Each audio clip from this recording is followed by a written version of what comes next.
new characterization in the state of Wisconsin. Our decision desk now calling it too close to call. That's pretty close. Out front right now. Says 408. 23% 50% of the vote in there, but Yeah, again, they're ahead of too it. close to call in Wisconsin. Our election night coverage continues next with another batch of poll closings, including Less than a critical 100,000 swing state. We hope you can stay with us. behind in Pennsylvania. What about LA? What do you mean LA? Like Los Angeles? That's called California. Georgia's 80% in. Oh yeah, I forgot about.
Every day deserves the best start.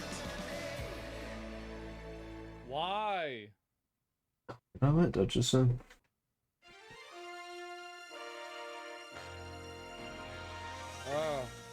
Ego? All right, as we come out of the commercial break, a new characterization here in Pennsylvania. Our decision desk now calling this race too close to call. Yeah, it's obviously Kamala too Harris leading right now with 34% in, but again, too close to call. We also have a new characterization on the state of Michigan with its 15 electoral votes. That will also go down in the too close to call column. These aren't surprises. These are states that we thought would keep us up late, and they will. They will. They'll live up to their billing. We're also watching key Senate races, key House races. The balance of power in both houses of Congress are hanging in the balance. We've got Kristen Walker keeping her eye on some of those results. Yeah, Savannah, and some of these races are incredibly close as well. Wisconsin Let's take a look. We're going to start in Wisconsin. This is one of those races where Senator Tammy Baldwin, looking for a third term, was out front several weeks ago, but the polls really narrowed in. Ain't flipped for me yet. This race too close to call. She's running against Eric Hovde, who is a real estate executive and bank CEO. Let's go to Pennsylvania now. The Pennsylvania Senate race, incredibly It ain't flipped competitive. yet Senator Bob for me. Casey looking for a fourth term against Trump-backed businessman. He's way ahead in Minnesota, looking like. Still too close to call with 34%. Which one's Missouri? In. Let's head to Texas now. Colin Allred, former NFL star, making this a more competitive race than anticipated. They actually thought they could go up against Lion Texas. Ted. Senator Ted Cruz looking for re-election. Come on, there. what do you think? To watch that. Bro. And the Senate race in Ohio, too Thought he could beat early Lion to Ted. call. Again, this is too early to call. Senator Sherrod Brown looking for a fourth term against Bernie Moreno. Yeah. Let's take a look at how the spread This is exactly in like the Senate. 2020 when Biden Republicans won. again have picked up one seat, with Governor Jim Justice winning that Senate seat there after Senator Joe Manchin announced he wasn't running for re-election. The Ohio Senate race, really significant, guys, and one to watch. All right, we've got a call in the Kansas presidential race. Donald Trump is the projected winner in Kansas now. NBC News can project. Let's see where that brings us. Here's the breakdown right now. 31,000 vote difference, but again, Donald Trump will win there. Let's take you to the map and see where we are on the road to 270. Donald Trump with 191, Kamala Harris 81 electoral votes. And we also want to go back and revisit, I think we have Michigan and it's getting Pennsylvania, closer. I think both too early to call. Let me see. Too close Wisconsin to went back to Kamala Harris. We'll pause there. Let some of our other stations catch up with us as we show you Looks the like road to Minnesota 270. was The map blue filling in out, but we've got a lot of 2020. work to do. Virginia was blue. Georgia was blue. In like 8 minutes, they're going to have 4 more states. They're going to have Nevada, Utah, Arizona, and Montana. New Mexico was blue. I said Georgia went red. All right, welcome back. Yeah, here is where we stand right it's now done. on the road to Like, 270. come on, Harrison, the we'll lose map this one is for sure. slowly filling in. Yep. I think we're still at 6 of 7 battlegrounds. We've seen the polls close right now, so we are kind of in a waiting game. Actually, we have Kansas now. I believe we can make a call on. NBC News projects the state of Kansas will go to Donald Trump with 6 electoral votes. Here's the map now to 270 as we add that to the group. And Donald Trump out with 191 now to Harris's 81. Yeah. You mentioned we have 6 of 7 presidential battlegrounds to get to. Nevada will close here at the top of the hour, but let's look at Michigan. Too close to call right now, just 15% in. We could be up all night and perhaps beyond. Michigan didn't get called till late the next day in 2020. Pennsylvania, need I remind you, we were here till Saturday waiting for its results, but I think Trump's going to win Virginia. But at this hour, it's much too close to call. A tight race there, difference of 48,000 votes. Wait. So we'll see how that shakes Wow, out. From he's getting really 9:53, close. We've got more polls set to close soon. Candidates Holy hoping shit, to strike Donald is gold getting in real the Silver close. State, Nevada, rolling their dice. Uh-oh. We're heading into the final stretch. More poll closings across the West, including Check Poly another Market. battleground state. Nevada and its 6 electoral college votes could be critical. Nevada, get out and vote. Nevada, ours is a fight for the future. Both sides going all in. Poly Market looks like this. Targeting its large That's what the graph looks like. service workers. No tax on tips. We will continue our fight and eliminate taxes on tips. We're moments away from the first results from Las Vegas and the rest of the state as our decision desk gets ready to make new calls on the road. It might get called tonight. It might straight up get called tonight. And that brings us to NBC's Steve Patterson, who's in Reno, the biggest little city in America and a key swing county there. Hey, Steve. Hey, Savannah. I have some bad news if you like to sleep in this state. We're maybe about 5 minutes before the polls close, or do they? And I say that because the lines are still ridiculously long. I'm in Washoe County, as you mentioned, in Reno. This is the Washoe County complex. It's like where all the government buildings are, the county clerk's office, registrar of voters. If you come this way, you can see this line snakes beyond the county recorder. That county recorder means you have 40 minutes to go left if you've reached this point. Meanwhile, though, we're hearing about lines that continue to be long all across We gotta stop southern them. Nevada. There's a place called You can't. We gave them a lot of time. You can't go past 3 it. hours long. They don't have enough machines. It's for rigged. People in that county. What that means is, unfortunately, because they cannot really release the data on how many people have voted, who has voted, some of the returns until the last person in line. Trump is across catching the up in state has voted. Pennsylvania.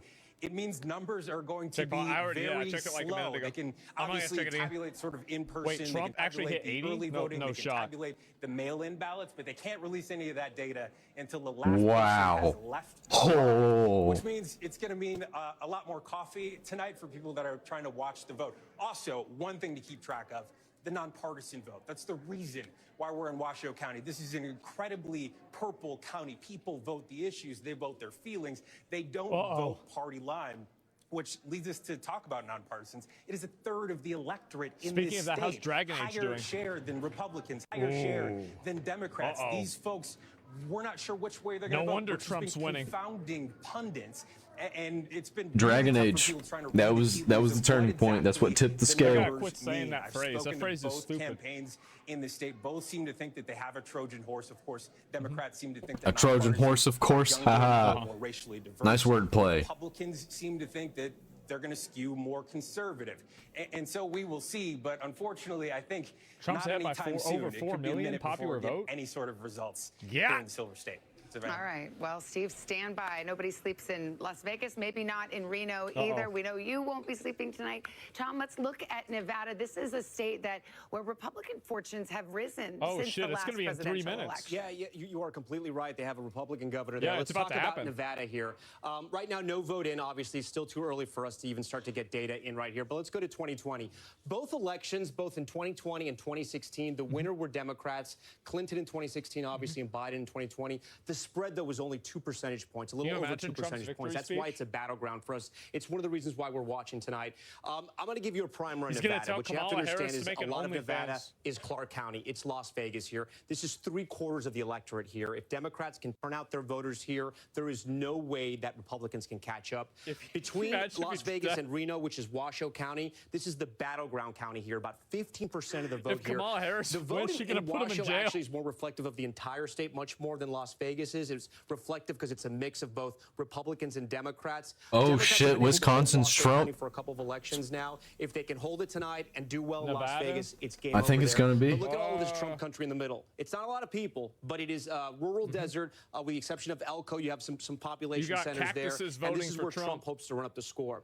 Something else we have to Yeah. understand, I'm going to zoom out a little bit, about Nevada is that got you have cactuses. people from Northern California who have been moving since the pandemic into Damn, Reno, bro. right? And then Southern Damn. California moving into Las Vegas. People from California They're find it more infecting it. affordable. They find it that they can get more for their money. We're gonna have Because a of that, while housing before prices we have get gone a up. lot of these So results. So the economy and housing prices are a huge issue in Nevada. And finally, the last point I want to bring up here is that the unemployment rate right now in Nevada is over 5%. It's the highest of any state in the entire country. then they're So the gonna vote economy is for going to be Trump. huge here. Yeah. And you got to remember, Trump came out with his plan about no tax on tips. You Yeah. have all those service workers and the service Think about unions that. in Las Vegas. Democrats quickly adopted that plan because they knew it was a good idea. Unclear if it's ever going to become law or if they can even do that. But it was a plan that caught a Yeah. lot of attention in Nevada, guys. Yeah, I don't think anybody's going to be able to do that, actually. I think it's just going to get points here pushed because back. I think of Nevada and I think economy, right? You talked about the Republican governor, that largely driven by Democrats anger aren't going to over let the Trump have shutdown, any kind of win if he does win no tax on presidency. tips. I'll also tell you another number. They're going to try real hard. 380, just about 379. That's the price of a gallon of gas in Nevada, the highest of any battleground state. The Wow. economy is a big factor in the state, Wow. as are the Latino population, of course, and that's another factor that Democrats we're watching. for a long time had PA a is big about to swing? registration advantage, but that's all but disappeared. And Nah. as you mentioned, a Republican. Nah, they ain't gonna. statewide office There ain't no way. in 2022. It's also one of these states with an abortion ballot initiative. Oh, as well. man, they are. The Trump Ooh, that's like campaign 20K has away. some ticket splitters on that. And it's a competitive Senate race in Nevada as well. It's We about talked to about happen. the fact that some of these Senate races, if you rewind about a month ago, weren't so competitive. It is incredibly tight, Senator Jackson. Oh, he's leading quite a bit in Wisconsin now. If the way so far that Donald Trump's performing tonight versus Harris, this really is an indictment. Got about 3,000-4,000. Last 3 years. Yeah. Because you want to talk about Nevada, you talk about the voter registration advantage. Republicans, basically, for the first 3 years of Wisconsin this presidential flip cycle, red? just Which one? Oh, this destroyed one? the Yeah, Democrats. it's going voter back and forth. registration. All across the country, It's flipped like 5 times. Republican registration advantage. The last 3 months, Democrats have done well. 3 years versus 3 months. So far, the 3 years is paying some dividends Damn. for Trump. All right, there's the countdown. We Oh, are shit. Oh, I don't know. He's another, kind of coming up batch in of, Colorado. closings, and this will bring us to battleground Nevada, which is our last battleground state we've not heard from, or the last to close. They got to finish rigging it. NBC News can make a Hold up. projection now in the state of Utah. NBC Utah? projects that Donald Trump will win in Utah and take those 7 Ooh. electoral votes. Ooh. And we go Montana. further to the west into Montana. 4 Ooh. electoral votes. Donald Trump, the projected winner in Montana. The Mordecai says, who did you vote for? I didn't vote. 81. I'm an anarchist. I abstained from voting. 81. That's the road to 270. Oh, Well, let's put shit. Nevada up on the map here. It is, as you might expect, Bro, too early Donald. to call. And Oh, if you God. remember, in 2020, we didn't get a result Oh, in Nevada God. until Saturday, so we could be waiting a Donald. while. In fact, Oh, you can yes, send we your- remember. Oh, we remember. You can send your Don't mail even- about- exactly. Don't even bring Don't it up. even They bring said it that up. everyone's triggered here. Okay, Pennsylvania, too close to call. Got to say that was a Saturday call as well in 2020. Michigan, too close to call there. Let's see how much vote we've got. Nope, I think I made him left as soon as I said that. So there's a lot of votes Made him counted left. there. Made him leave. We'll move over to the state just nearby, Wisconsin, the other industrial They Midwest late. battleground. 35% Nah. That's not in what there, it says making on some this. progress, but too close to call. Georgia, too Ooh, close Montana. to Yeah, he's call. quite a Already. bit ahead Utah in Wisconsin. already. Higher number. We can get down into the counties in just a bit with Tom Yamas. He's right over He- there, North Carolina as well. Starting. He to might count be more votes, catching too up in close to Michigan, call. too. And finally, out west, the great battleground state of Arizona, too close to This call. ain't That's looking good another for one that may Kamala. take several days before we get results. So let's go to Tom. And I mean, Pennsylvania, we cannot talk about More it like enough. Kumnana. It may all hinge on Pennsylvania, just as it did in 2020. Yeah, and earlier I was talking about Eastern PA, guys, not to talk about Western PA. Go Steelers fans. Let's start in Pittsburgh and Allegheny County here. 66% of the vote. Oh, Let's compare no, he it heard me. to He's still in here. 2020. Slightly over. D. Mordecai says same. Because that's what she needs to do there if she wants to win the state of Pennsylvania. And look at this, Butler County. You'll remember that's where that first assassination attempt took place, just miles from Pittsburgh. Look what a different Another place hour. Trump is on top. 71%. Hope we get somebody in. before then. He got 65 in 2020, 65%. He's now at 64. He's essentially performing where he needs to be. I also want to see how the vote is in these Western communities, Western PA communities, because fracking was a big issue here. Now he's up Vice President by Harris had to change her 9,000. position on that. It's over 9. No, he's up by over 9,000. Trump with It's over 9,000. 2020. It's about the Wait, same. Arizona. Westmoreland right next Donald to here. with butts up against Allegheny County. Donald with 47% Oregon. of the vote is in. He's at 65. So he's kind of where his marks were in 2020. Remember, he has to do a little bit better. Erie's the one that we're going to be watching. This is the big swing county. We only have 1% in. The reason why we're watching this is because Erie almost always is the winner of the election here. All right then. We only have 1% in Erie County, but we'll be watching that. Let's move east Oh now. my 'Cause I know we have a lot God. of How's that compare from the Philadelphia to area on the anchor desk the tonight. See 2020 what's map? happening over there. Let's start in Chester County. Okay, so I'm going to give a quick whip around here. 2020, remember. He's powering so up. Harris has to drive up the vote in the suburbs just like What? Biden Bro, did. what if Trump It was guys, blue what if Trump wins before. So Chester's one of What those if he ring wins counties. California? Let's move over to Delaware Dude, County here. if Trump wins California, it's over. Guys, he might win California California. County here. 79%. She's going to want to increase those numbers again. We're still waiting on a For lot sure, of the right? vote. It's still very early. Remember, some of There's these no counties way are gonna though. report There's late. absolutely no Mongo, way. 28% in. He's gonna 69% get possible. It could happen. This is where It's gonna Governor get blown Shapiro out is. You may remember that. in He's California. out By her 5 final million. ad, sitting right next to Governor Shapiro, Almost 5 making sure the million. people of Pennsylvania saw The popular that. vote. And then I want to park on Bucks for a while, and then I want you guys to talk a little bit about Bucks. 24% in, but this is the county, the ring county around Philadelphia, one of those collar counties that Republicans thought they could make some inroads here. More working class than some of those neighboring suburb areas, counties. They say Southern Bucks might be a little bit more. I think Trump Alaska friendly. That might may flip change it. This election, we're going to have to wait and see. I think Alaska might but flip you it, can see guys. Here, the numbers aren't as high as they were with 24% in, 56% flipped? of the vote. Trump's going to have to try Did to it? run up the vote a Oh, little bro, bit they're here No way. if he wants to do better. I'm going to look No at one way. area Oh my before I send God. it to you guys. This is the swing here. Northampton Dude. almost always Oh picks my the God, they're winner rigging it in again. Pennsylvania. Oh, no. This is Easton. This is Bethlehem. That's that whole Oh, my Lehigh God. Valley area there. Biden was at 49. Harris is right there. Look, guys, it's tough to draw. There's no any way kind they're of gonna let that information flip. who's on top or who's lower right now. Iowa? Still too close to No. call.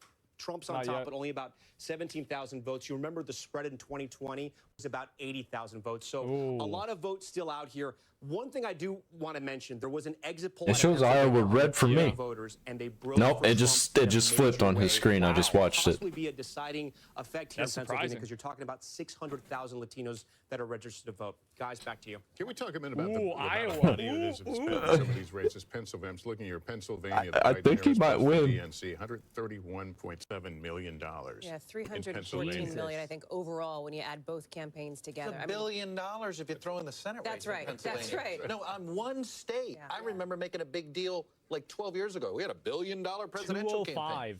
One state. Isn't that so funny? Because it started out as a tie, and 65 now tonight more. we're ending up, and it's a tie right now. But we'll You got see what 65 happens. more. Yeah, we're going to be living PA and breathing red again? Pennsylvania. That's interesting, Hold up. though, what Hold Tom just up. mentioned about the exit poll. It still hasn't changed for me. Do your caveats, but for Trump to win the Hispanic vote in Pennsylvania Hasn't would changed a be bit. Let me hop pretty out of my huge seat because here. there's a big Hispanic population in Pennsylvania, especially in that Lehigh Valley. That's right.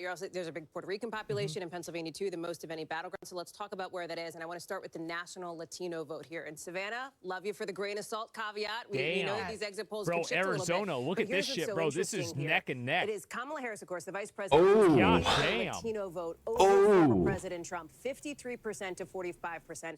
This is nationwide. But the number that you want to look at is this 45%. That is because of the I bet Phoenix overperformance would of be former probably President already- Trump nationally among the Latino vote. And you can see it here. He's 45%. He's this year. overperforming in a lot of areas, This is apparently. a double-digit plus overperformance from where he was just 4 years ago. And if you get into some of these key battlegrounds, Tom mentioned Pennsylvania. We were just talking about Nevada, looking at my clock where the polls closed like 7 minutes ago. Oh, no. It is a similar story here. If we can pull Nevada, you can see Latino PA voters, again. about 17% of the electorate PA. Yep. broke for Kamala PA Harris, red. 8% Donald W. Trump, PA red. 6%. But again, it's about the overperformance. He is doing better with this group than he did 4 years ago, again, by a double-digit margin over the course of 4 years. So as I walk back to the desk, I will tell you, this is something, and Chris and I know will back me up on this, as we've been talking to our sources around the Trump campaign. What did we hear again and again? That they thought they were going to overperform with American Latino voters. It's a landslide. Demcast Discord's going nuts. They're saying the same thing. They're projecting that Trump's going to win. It might be. Now, Jim Messina was campaign manager for President Obama's re-election in 2012. Jim, what are you seeing here? I want to pop over and see what's going on. Never even mentioned the left. Well, and they'll make it seem like this is the mood of the country because of Trump. Even if it is the left doing it, they'll try to sell you like, if it wasn't him, none of this would have If it wasn't for Trump, this wouldn't happen. It would just be peace. Even though, and I've said this a million times, Donald Trump is a symptom of what's going on in the country. Donald Trump is not a cause of anything. Donald Trump is a result of what is going on. Donald Trump is a result of the political climate in the United States. He's a result of the Tea Party not being treated with respect. He's a result of the Tea Party, coming out and protesting peacefully and cleaning up after themselves. He's got a significant and being lead in called New Mexico. all the names in the book because of it. And so they said, we're going to stop worrying about electing the nice guy. You brought Mitt Romney, the most milquetoast, most polite politician ever. And they called him all the names that they called Donald Pennsylvania Trump. right And so now. the Tea Party said, we don't care. Donald Trump is now the favorite for the popular votes. Wow. The mandate right now. Let's get the mandate so we can stop. We can turn this insanity around in the schools. Oh, man. That's by 0.3, Trump is now favored, according to the New York Times, Senate's for the about popular to vote. hit the majority. Projecting 291 electoral votes. Let's keep it that way, I hope. Is it saying Arizona's Republican on the bottom over there? Yes. 73% likelihood. North Carolina, 87%. Georgia, 90%. PA is now 60%. Ladies and gentlemen, if he gets Pennsylvania, it's I think we got it. It's pretty. I think we got as it. the only black guy on this dais right now, I have to say. What are you talking about? Oh, I forgot. And the only two black guys on the dais right now. No, it's Arizona. Move back over to Zach Rahr. To the Democrats in the That's last when they couple of legalized presidential weed cycles, over and here's there. how it shakes out. With 54% of the vote counted in Colorado, they vote by he mail, done. and those ballots get to be counted quite quickly. So we see that Kamala Let me Harris look will take over at this one. Colorado, so we can fill out the map just a It's little still bit 117 more as we to 205. lay out the road to 270. But those big battleground states, Mine says 109. Yep, 109 to what, 205? Kamala Harris just catching up, guys. Free industrial Midwest states, Pennsylvania, Michigan, Wisconsin, Donald Trump. Stock market is going up. North Carolina and perhaps Arizona and Nevada. Of course it is, because people think Trump's going to win. There. We've got Garrett Hake, who is at Trump headquarters in West Palm. And Garrett, what's the mood there? What are you hearing? Man. Savannah, I've been talking to Trump campaign officials, and look, we all know the cliche on election days where you hear campaign sources say they're feeling cautiously optimistic. Like every What's single happened in one the of these last is half trending hour my red. sources have stopped using the word cautious Bro, to describe their optimism. they need to are bring in feeling those mail-in increasingly ballots. confident as more and more votes come in. Guys. Despite the fact that no ballot Bitcoin's almost at 75. Trucks full of mail-in ballots, quick. Correct. And what I mean by that is the Trump campaign set out at the beginning of this race to expand the Republican Party. They knew they couldn't win with their old coalition. They had to get more younger voters, more black voters, more Latino voters, even by small amounts. What's Doge? What's Doge doing? How's Doge looking? Seeing that happen. And if it does happen, it would be a historic realignment of the parties. Now, again, my God. none of these battlegrounds have been called, but with all the battleground 0.08. States now closed. I actually don't know what that means. XQC crying? They feel like there's not much else left for them To be fair, it could still turn around. It easily could turn. Well, not easily, but there's a chance. Yeah, it's not going to be easy. I hope I'm not celebrating too early. Bro, Trump is ahead by 50,000 in Pennsylvania now? All right, thank you, Garrett. All right, let's go with Peter Alexander now. He's with the God. Harris campaign in Washington, D.C. What's the optimism level there tonight? Well, I think there's certainly a level of anxiety, at least according to some of the Harris allies with whom I've been speaking to over the course of the last hour or so. One ally telling me that, just look at the state of North Carolina, Josh Stein, the Democrat winning his effort to become the state's governor. That we were able to project a while back, but obviously not the same for Kamala Harris, at least not yet. That indicates that there's clearly The Mordecai says, nice title though. I don't know if it's a joke or to be taken seriously. But then Donald Trump as president. Well, Otherwise, we would have take it however you want. I changed the title though. I changed it to watching the election. I think Trump's going to win. Carolina may not be a state that they're able to win. If that happens, and these are all ifs, it's all very early here, that does again shrink their path to victory to 270. They really are relying heavily on those blue wall states right now. And one of those key states obviously is Pennsylvania, the biggest prize of them all with 19 electoral votes. I spent many of the last several days up there, and I was in the urban centers where the Harris campaign put a lot of its energy, including in Philadelphia, and particularly in places like Philadelphia where they were sending buses up there to knock on doors to help swell the number. They're really relying on big numbers in places like Philadelphia and the collar counties that surround it. They need to run up the numbers among some of those suburban women in particular, the suburbs more broadly right now, and in Philadelphia. So that's where a lot of them are hanging their hat, at least according to the allies I'm speaking to right now. We're going to keep a close eye on that as this night progresses. All right, Peter Alexander, thanks very much. I think we have a call now in the Texas Senate race. Yeah. NBC News projects that Ted Cruz Yep. will retain See that his coming. seat again in Texas. Yep. Democrats have taken some big swings in recent years in Texas, but What a unable to land surprise. a haymaker. Colin Allred Surprise, will come up short surprise. tonight in his bid to unseat Ted Cruz. Let's go to Chuck on this because, I mean, Texas is the white whale for Democrats. Chuck Schumer, the Democratic campaign committee threw money in Texas at late in the game, thinking maybe there was something going on there. Texas has a very restrictive abortion ban, as we know. The Democratic Party went way late into both of those two races. They were sent a signal to donors for a year and a half. We're not going to bother with Texas and Florida. They're too expensive to do, and they had too many incumbents to defend in Ohio and Pennsylvania and all of that. Then already Tectone didn't endorse Donald Trump. Maybe late money, but His cat did. You don't just flip us. Notice Can't we blame haven't seen him for anything that. flips tonight in general. You want to cancel somebody, cancel that cat. 3 weeks. You don't just show up in Trump 3 is weeks ahead and by think 70,000 in magically Pennsylvania things now. are going to happen. Not with how embedded, Wow. not with how nationalized our conversation is, not with how polarized we are. Yeah. And this is a case where at some point the Democratic Party, if they're serious about Texas, they got to spend 4 years there. You can't just do it in 4 weeks. And it's the same story we just talked about in Florida. And this is the difference. Again, I go back. The Republican Party for the last 4 years has been Wisconsin much flipped more again. Yep. aggressive. You heard Garrett talk about it, and the Trump campaign is flexing its muscles because it worked.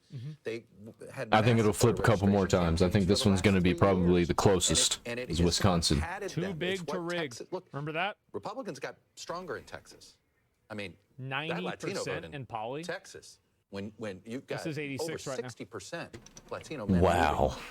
in Texas. 86% in Poly market. That's realignment. I think it'll hit That is 90. realignment that's obviously. happening. And I think we have another Senate call to make now. Uh-oh, here we go. in the, Here we go. Another Senate call. Who do it be? NBC News projects that I don't know who the Maryland fuck Angelo that is. also Me neither. Brooks I was about to say the will same thing. Win. Oh, There's, Baldy, get against, fucked, Larry Baldy. Hogan, former Fuck governor. you. Difference Idiot. 171,000 votes there. You're done. So here's the Senate. Yep, get the hell out of here. Who's that Republicans have loser? picked up one seat. They need to pick up 2 to take control of the Senate. And the ones hanging in the balance right now in terms of that are Ohio, Sherrod Brown in the fight for his political career in Ohio. We've got Michigan we're watching. Alyssa Slotkin trying to hold on to that seat Damn, after her Pennsylvania, retirement bro, there. Trump is, Montana would and be Montana. the flip. If it flips, that would give Republicans really control gapping of her. the Senate. Yeah. Absolutely. I think Yeah. Montana and Ohio are the two, if you are Republicans, that you're watching quite closely to see if they can flip those states. I do So think it's 89%? notable when you think about the realignment. Michigan's that still really Trump is close. talking It's only about. When you think 25K about the behind. state of Pennsylvania, the Latino voters, the split. Incredibly The close. fact that what Trump is It's like running, 1.6%. is his first day in office to start a mass deportation plan. A lot of folks have asked him for details about what would that actually look like. He has not given them, but That's right. it I don't is think they have a plan. notable that he's increased his support based on what we're seeing so far. amongst Latino voters, that is something that has resonated with Yeah, them. because Democrats New are Mexico doing just everything flipped. they Fucking can to try to win obviously. them It just back. went blue And so far, based on what we're seeing, by like And 14,000. yet the exit polling also shows that more people They're do not want Latino. to see They're American, though. immigrants deported. So Yeah, it's not like Arizona they're and New Catholics. Mexico are blue right now. Of course, some of them might. Legal immigration It's here, not that big of a which is another surprise. nugget we got from the exit poll. So interesting dynamics at play on this issue. It's weird how All they right, expect let's people go to Tom vote based Yamas. off of He's their got the race. big board going, and the state of Iowa, which has been Because they're causing racist. intrigue since a Saturday night surprise with poll. It was a huge question mark. If you woke up on Sunday and you watched Meet the Press with Kristen Welker, it was a huge headline, right? People woke up on Sunday, and according to the Des Moines Register 201 poll, to 91. Harris was up by 3 points within the margin of error. The politics desk just pointed this out to me. Let's dig in because we have some voting data now. 45% of the New vote is Mexico in, flip? but let's look at Polk County. This is the biggest county, the most people. This is Des Moines, the capital here. So she's on top, 55% to 43%, 94% of the votes in. But look at Trump's margins. Trump's actually doing better than he did in 2020. Let's go over here to another county, Dubuque County. 94% of the votes in. Trump's at 52. Trump was at 50. So he's growing in both those districts, in both those counties, I should say. For Democrats to flip Iowa, he has to be doing worse in those counties. Again, Virginia's look, getting there's still a real lot of close. vote It might out. flip blue. A lot of vote has to come in, but this would be a shocker if Republicans lost Iowa. Remember, Trump won 98 of the 99 counties in the primary. Yeah. And when you go back to elections past, he won by 8 points. I don't think in Republicans are going to 2020. lose He won Iowa. I don't by think that one's happening. 9 points in 2016. Yep. So my point here being that 90%. the trend was Iowa was going to turn blue. She has to be turning out the votes in Des Moines and in other places, and right now that's not happening. We actually have a call right now. Let's play the music here. Projection, and Iowa will go red, as was widely expected until that poll. Right there, Trump wins the 6 electoral votes of Iowa. And so we can see the breakdown there with about half the vote counted there. So there was this thought that perhaps because of his restrictive abortion ban that just went into 91 effect versus in July, 207. and it's a highly respected Here we go. pollster coming out, that perhaps there was going to be a wave of independent women who could somehow turn this red state blue, but this was not to be, Chuck. No, I mean, look, this is a miss because this looks exactly the way It was Iowa not to be. 4 years ago. You know, Pennsylvania is still red. range there. So look, Quite a bit of a lead. She had found something This with is the pollster that we're talking about, yeah. independent women looking like they were choosing, and certainly we've Guys, seen by some the evidence way, of it in them national Philly dudes. Imagine here or if there. Trump And loses look, now.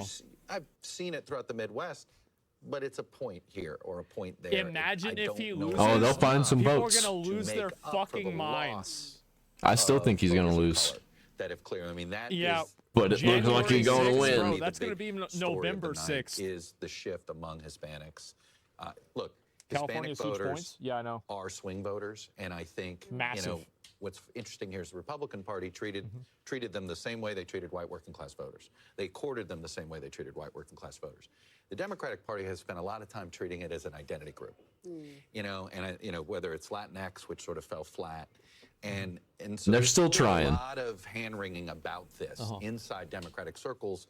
A real split, like it was a total misread, sort of by the coastal strategists when it comes to how to target working class voters of color. And I think we're starting to see sort of a working class coalition start to drift to the right. You know, before Donald Trump had working class whites. Now he's adding working class Hispanics and working class, not necessarily seeing evidence of working class African Americans, but adding working class Hispanics. That becomes a very durable majority. Well, another way of saying that is the education gap. Well, it's the Whether same you're thing. College educated or correct. non-college educated. The doesn't stupid matter people your vote for Trump. ethnicity. It matters your education. But there's a Is it lot of Donald stupid Trump, or is people. it the Republican Party? Or is it the Democratic Party? Okay, meaning like Yep. I don't. There's a you know, lot of Democrat- them. It is. Man, I've been First of going all, for like 6 hours. Latino voters, in many ways, the same are driven by the Giant same lead issues. in PA. And there's one issue in particular, actually, that Republicans pretty align big, yeah. closer with Latino voters. Yeah, it's Latino pretty big. voters I wouldn't align say more closely giant. with conservatives, Still 50% Conservative Party, and that's left. no choice. And that has 48%. been, you can't help but wonder, both Florida and Texas have been very aggressive about expanding school choice. Where have Republicans made the greatest gains among Hispanic voters? Florida and Texas. So education, the economy, those issues, bread and butter issues, and that is how they talk to them. I'm not saying Democrats weren't, but for the sort of the culture. New Hampshire's kinda don't close. play as well with Hispanic. There are not very many voters as they people in New may Hampshire, with though. college-educated whites or even African. And we saw the Trump campaign hammer some of those issues Over in and over. ads over and over again. Take a break right here. Coming up next, things are heating up. The votes are rolling in. We've got the latest on the battle for the states, and we're inching closer to that 270 mark. Stay with us. Election night rolls on. Michigan is close for Trump. Which one's this? Oh yeah, Michigan. Damn, it is really close. It's only 20%. That's dangerously close. It's Wisconsin. It's weird. It's going back and forth. It's gone back and forth a lot. Pennsylvania, 52%, and Trump is ahead by like 70K. Oregon vanished. Which one? This one? This in here? Well, like, so Utah. Well, no, not this one. I mean, it's got a lot of those rural areas, so there's a good chance Trump could end up winning this. I don't know. New Mexico. Ooh. Because I feel like in bumfuck nowheres, it's usually, I feel like it's always Trump. Virginia just went blue. We'll see what happens. VA's back to blue. Yeah. Oh shit, I forgot all about Virginia. Oh damn. You're right. Damn, bro. Uh-oh. Minnesota's only at 3%. Refresh it. I think we got a while for Minnesota left still.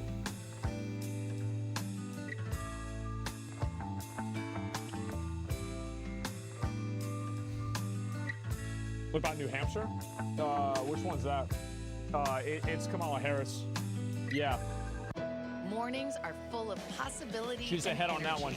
And how you get set for the day ahead 87%. matters. It's about getting caught up and getting ahead, because every day deserves the best start. 100K lead in PA.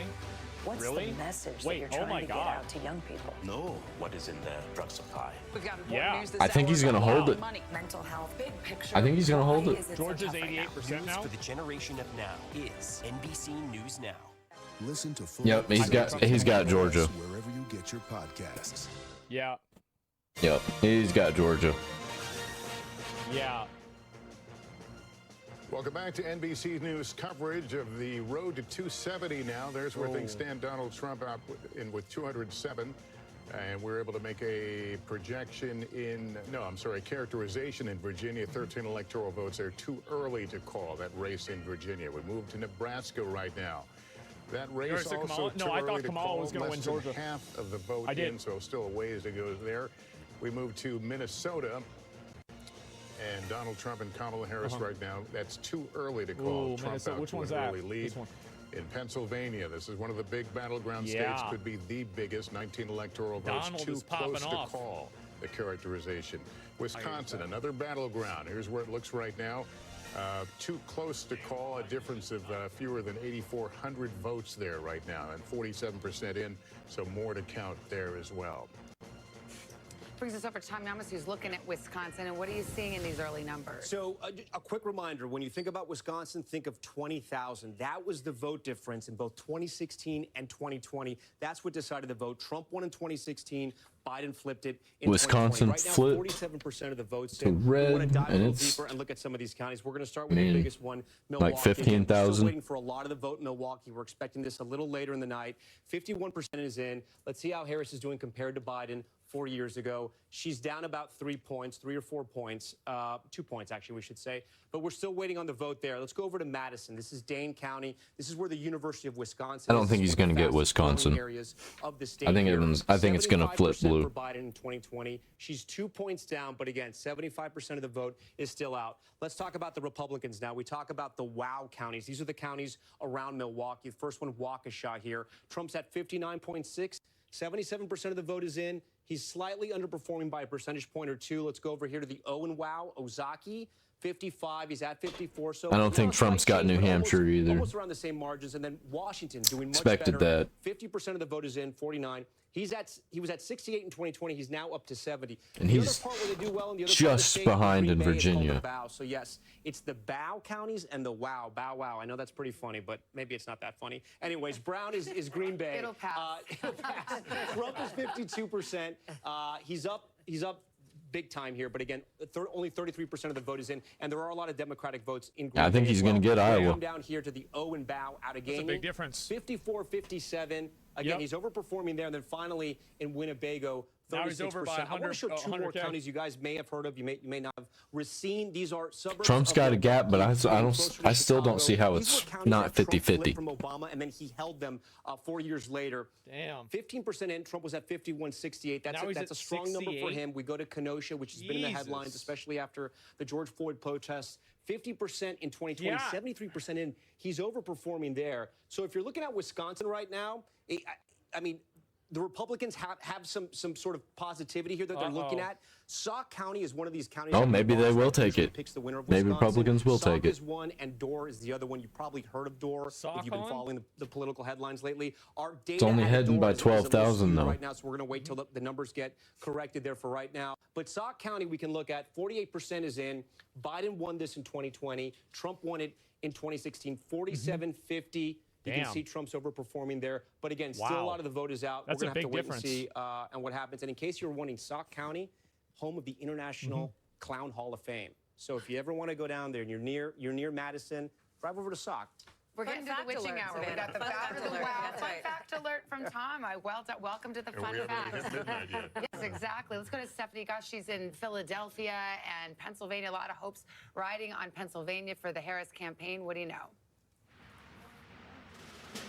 Yeah, there certainly are, Savannah. You know, we are here in Philadelphia at the tabulation center. This is where they're going through all those mail-in ballots. And, you know, we've been noticing in recent weeks and months kind of a lessons learned category from 4 years ago. And this place is a perfect example of some of those lessons that have been learned. You may remember in 2020, the tabulation of the mail-in ballots in Philadelphia took place in downtown Philadelphia, and it was basically chaos. Now they're in Down this by 9,000 entirely votes new in Michigan? building. It is secured by a fence Oh, yeah, with barbed rigged. wire, and they are doing tabulation rigged. inside here. We're actually not allowed inside, but it's going on as we speak right now. It's rigged. And one of the unknowns back in 2020 at the end of the night was, well, just how many mail-in ballots are there out there? We don't know. Yeah. Well, tonight, right before midnight, we're going to get a briefing here from the city commissioner, from Seth Bluestein. He's going to tell us how many of those mail-in ballots from Philadelphia have been processed and how many they have yet to process, to give an idea of how much more time it is going I'm to seeing take. that All of that more transparency, Trump's taken Pennsylvania. this more security, so things go much more smoothly. Savannah? All right. Thank you, Stephanie. Whoa. Back with our panel and guests, former Missouri Democratic Senator Got quite a bit of Mark lead. Lauder, former director of strategic Pennsylvania there. communications for the Trump 2020 PA? campaign. Good to have you both No, back. it's Pennsylvania. How's the blue wall looking right now, Senator? Well, you know what? I just got to say, with the exception of brave Ann Seltzer and her poll in Iowa, where clearly she did not get it right, it looks like the pollsters got it right in this election because I'm looking at these blue walls. If you look at Berks County, Harris is underperforming. She's looking If you look at nervous. Lancaster County, she's overperforming. It's going to be razor close. I don't think there's any question. Now, what we're going to have to figure out. Yeah, she looks Do we have a nervous. country where an election can be close and people can accept the results? Oh. That's the question that Nope. I'm beginning to worry about. Nope, I don't If accept 'em. These are all really close. Nope. And they go the way of Donald Nope. Trump. Redo.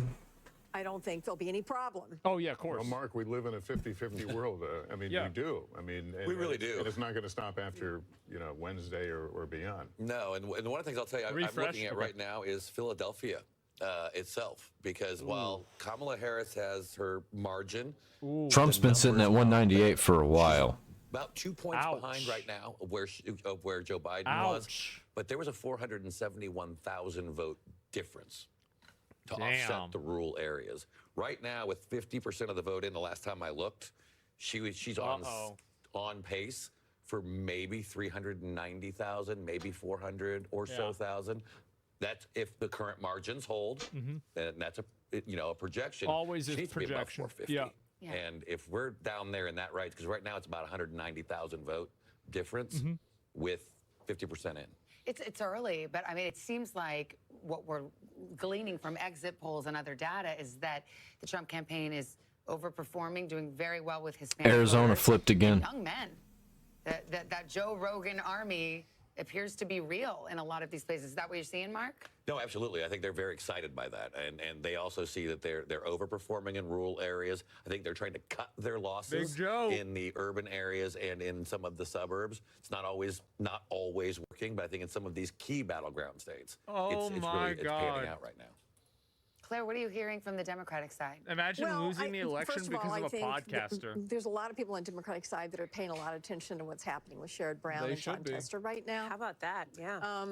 Because the fact that it's been called for Trump in Montana and it hasn't been called for the Senate race gives you an indication. Same thing in Ohio. And I think everybody needs to remember what Lester just said is true. It's a 50-50 country. Let's assume for purposes of this conversation that, in fact, they take the Senate. And let's assume What, did Montana just not have any people voting?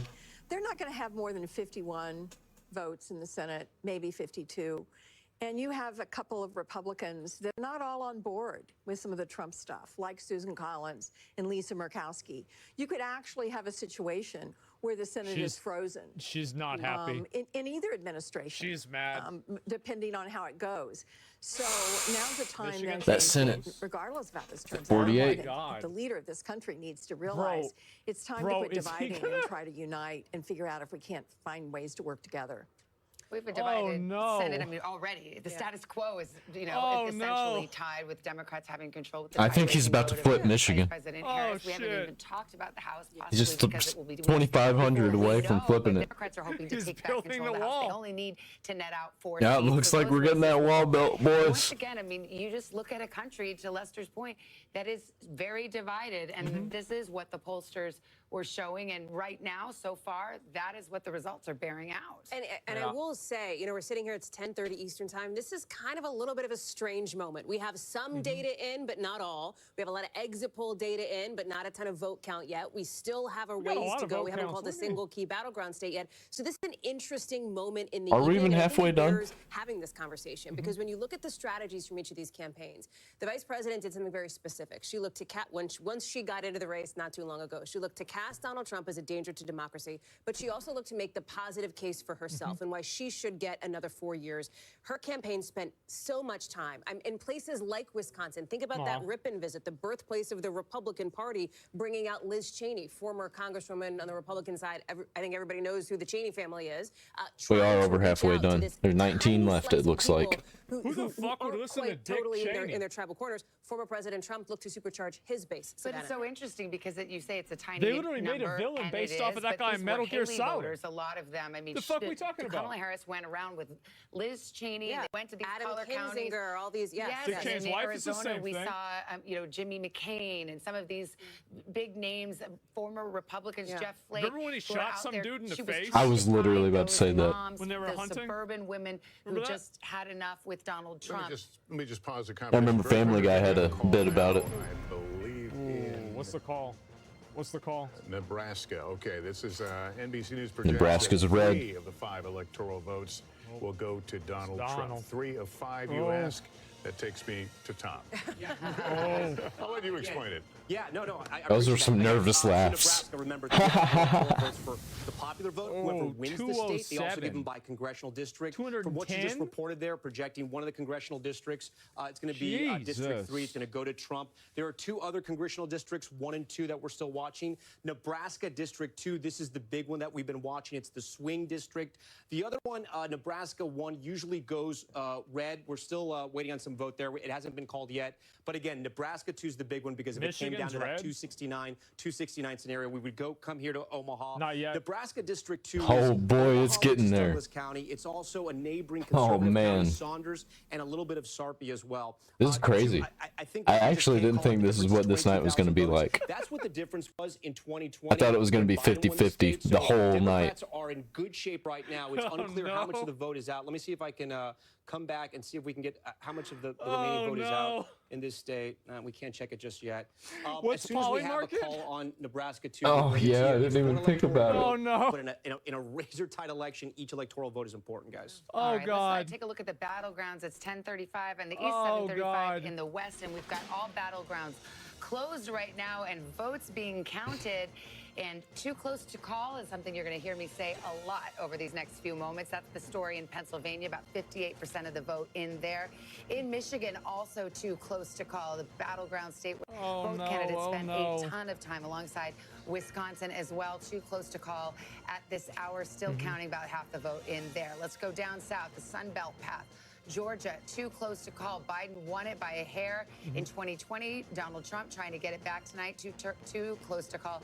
In North Carolina, we're still calling it too early to call. So we're waiting for more vote there, even though 84% of the vote is in. In Arizona, too early to call, too. We just had the polls closed there about 90 minutes ago. They got to wait a little bit before they can even start counting votes there. And same thing in Nevada. I think New Mexico is going to stay blue. If you mail your vote in Nevada, I think you can mail it. It could be Unless something crazy happens. actually, and still be counted. Those are the rules in that state. So here's the road to 270, and it's being filled out along the familiar lines that we've all become so familiar with. He's getting awfully close. Cycles with those big question marks. Tom, let's go to Pennsylvania because I think this is, we've often said this will be the ball game, and we're starting to get more vote, and maybe we can look at some of those Yeah, I just saw it. like in Erie County, for example, or Lackawanna County. What are you seeing? Yeah, we're also seeing some outliers as well, Savannah. I want to show you what I'm talking about. Center County, it's in the center of the state. This is red right now. 68% of the vote is in. Biden won this in 2020. Hillary Clinton won this in 2016. Why am I highlighting this county? Let me move the map over again. Center County. Bro, he's this is turning Penn shit State. around. This is Happy Valley. This is a university county. The Democrats should be on top right now. Again, there's 68% of the vote in. They could still catch up, but Trump is on top. I don't see it I want to go happening. back to Eastern PA again, which has changed because a lot of people from New York and New Jersey have moved to the eastern portion of the state. We're talking about Northampton. This is one of those bellwethers, Savannah, you were talking Maine about. flipped It blue. almost always picks the winner going back to like the Kennedy years, I think. Trump won it in 2016. Biden won it in 2020. Right now, Trump's on top. 73% of the vote is in, so there's still vote out. Those things could change. Again, it's still early. We're not calling these counties as well. I want to zoom in here. This is Berks County. I'm going to zoom in. Reading, PA. This is a city where Hispanics are the majority here. 92% of the vote is in. Trump is up at 56. It's not a huge surprise, but what it shows is that he's overperforming. He won this county in 2016 and 2020, and tonight he's overperforming. Again, some of that vote is still out, but we're watching that. Finally, I want to look at Scranton right here. Okay, Lackawanna County. Republicans thought they maybe had a chance in Scranton at least to peel away some of the votes there. Again, this is where Joe Biden was from. People wondered if he got the friends and family discount there with voters. She's underperforming tonight, 51% right now. Biden was at 53. In a state where it could be determined by 40,000 votes, 80,000 votes, every little bit matters. If they're looking at the map right now and you're a Republican, you're probably feeling a little bit better. But again, I just want to say it's still so early tonight. It's so early. Vote out. Philadelphia County, just because this was brought up on the set earlier, 62% of the vote is in. Biden was at 81. She's at 77. A lot of the vote is still out. But again, she wants to be in the same high watermarks where Biden is, guys. Yeah. Yeah, I don't see it. That's 200K. I don't see him taking it. Obviously, a longtime Republican operative. Unless something crazy happens. Michigan's red again. To make up that margin. Well, there's still a lot out there. I'm just saying all of these things start to add up. It's like death by 1,000 cuts. And so if you drop 40,000 votes in this state, maybe 60,000. I don't know why they haven't called Georgia yet. 6,000 in another. Next thing you know, you run out of options. I'll leave it to the brilliant minds in the decision desk to figure it out when that happens. I'm not nearly that good at math, but it's starting to look a little more encouraging. And when you see the Latino vote come in, when you see some of the closing of the gap Trump gets with GA the and young NC. voters, That's ahead with it's starting popular to, it's vote starting to add up. Well, let me by just jump in on that 6 because there million. are several places. Or actually we're starting over to now 5 at this million. point in the night get some trends across battlegrounds when it comes to exit polling, with all the necessary caveats that you have heard by now. It'd be And there's a few 5.6 places where million. former President Trump is making improvements from his performance Oh 4 my years God. ago. It is Latino voters, as you talk about, Mark. It is voters under 30, as you talk about. It is independents. He doesn't mean he's winning them, but he's doing better than he was 4 years ago. Here's where her improvement is. Too and big this is to interesting. rig. It's with seniors. It's with voters over the age of 65, and we're starting to see You that pointed trend for to her me as well. when you said No, seniors. oh my gosh, Savannah. And I just want to let everyone know that we noticed. It deflected off your shoulder and hit me squarely. Full disclosure, we Like talked that. about it in the commercial break like 2 hours ago. So it was more of a callback to something that I forgot we didn't say on the air because we're chit-chatting constantly. But the seniors piece of it is interesting because think about who actually gets out and votes, right? Who is more likely to get out there and vote? In like So 20 there's some minutes, we're gonna fascinating have like a dynamics really at play, better, and as we're all like, talking because about, right now 10:40, we're only on our California, first cup of coffee. like Trump's gonna lose California. You know it, I know it, everybody knows it. It'd be crazy if he didn't, As though. that gets called, then we're gonna have like a real idea, like what the fuck, right? And you think Right. about that decision that Check she Elon made Musk's to have, Twitter. Walls as her What'd he running say? mate, as opposed to Governor Josh Shapiro. So as we watch this come in, and even on the day that she made that announcement, a lot of people questioned, what would Pennsylvania look like with Shapiro on the ticket? And Governor you have Shapiro, to think folks are thinking well, about I mean, that. if she loses Pennsylvania, you can guarantee that story is already being written. I mean, Senator McCaskill, Josh Shapiro has, even in pretty red counties, is a very popular governor. He is, but so is Tim Walz in the Midwest. And I think what her decision was, you know, one of judgment, where she looked at somebody who had a resume just like hers, and she looked at someone who was much different. He wasn't Ivy League. He wasn't all smooth. He was relatable and a coach. Who, and Tim Walz? somebody who really If Tim Walz kind was of running for president, he oozed probably would have won. Midwestern relatability. And I think Yeah, that's they should have ran him instead of Kamala, man. as opposed to just a mirror of who she was. What are we talking about? And, you know, I don't know if it was the right call or not. I think they're both terrific people. He'd have had a better chance either than way, 210 to it's gonna be 112. around. Shapiro's not going anywhere. You may see him on a ballot in the future. Yeah, I'm just going to call it out. You sound like you see the end here. Yeah. I don't. I Oh, do no. think that, obviously we're disappointed about North Carolina and Georgia because there was a real feeling. Oh, you're gonna that be there even more was such disappointed a about good Arizona. ground game compared to what the Trump And to be team clear, was we doing. haven't called those. No, we haven't. But I'm looking. Oh, it's real close in internally at Arizona. numbers, and they're not as hopeful as I would like. Like at them to be. 1,000. I still think we have a path, obviously, in the blue wall states, and I don't think anybody knows how Nevada is going to turn out. And I think that is another one. We could Nevada have is gonna, 4 it's states gonna that be determine red. the presidency. Yep, 100%. I think it's gonna be red. And a half a point. Yeah, okay. It's going to be red. That's so 2024, Senator. How's that? Let's go to NBC News correspondent Ellison Nevada's Barber going red, now in yep. Gwinnett County, Georgia. Ellison, how are things going there? Hey, Lester, so we're starting to get initial numbers from the early voting in this county. Initially, they were a little delayed in uploading some of those to the public because they said they were having difficulty. Virginia's so close. Getting a clear image. They They're had to going rig it, line yeah. by line with a Republican Holly to watcher, a 91%. Democrat watcher, Are and we other in the election officials 90% getting those now? votes up. But now they have those reported in base 91.5%. Harris is leading in the early votes that they have tabulated in this county so far, but still they There's some people going to be making a lot of money. Less than 10% chance. still happening here. So you see these people coming in. They're all people who have come from the different precincts in this county. There are 156 precincts in Gwinnett County. What they're dropping off right now, you see these purple bags here. Those are provisional ballots, in addition to a lot of blue bags. And the blue bags, I'm told, have official election material that had to be returned. Those are the bags of pamphlets, votes things for that sort of Kamala gave, Harris. Directions to the election workers. All of that stuff coming in now. It's coming in waves. It says The first open wave if of we're stuff that was brought losing. in from precinct captains on were the memory cards with Yeah. the vote. That's something that election workers tell me is Think a about way. they're a blue thing bags, that's changed over guys. the years. They said they used to get everything, the election materials that had to be returned, provisional ballots, Yeah, and the what memory about cards that? with the votes all at once.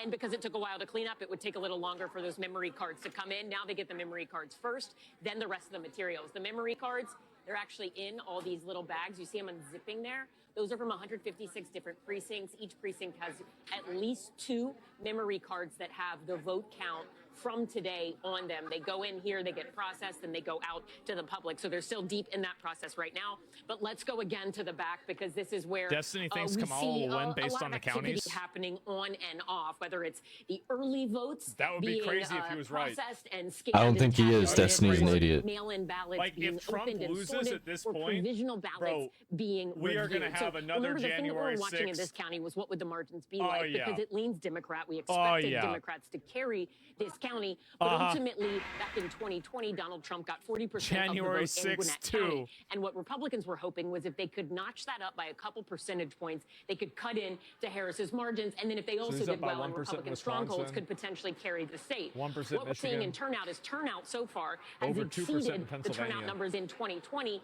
And right now, based on what has been entered, New Mexico, Trump he's is getting holding at about fucked. 40%. So right now, those extra percentage points haven't come. Yep. Could that change? Yes, that's Tom Yamas. Think we're losing New Mexico. Over here, though, is where they're going through some of the different election material. But it's They've okay, also it was been already sorting blue. Provisional ballots. You can see them in the back here, Savannah and Lester. They're just busy working. They will be here late at night. They expected the last bit of stuff to come. We get Nevada, Michigan, and Oregon. Savannah. Pulling away. All right, Ellison, It's thank done. you so much. We don't We're gonna even, take a short I don't break even right care here. about California. Many Get more that shit out of poll there. We trying to coming say up at pulling the away. top You of mean this like it's hour, just including going up? California Yeah. and its whopping 54 electoral votes, and a look at who's ahead in the race to 270 on election night. Man, this is.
Let's see what happens.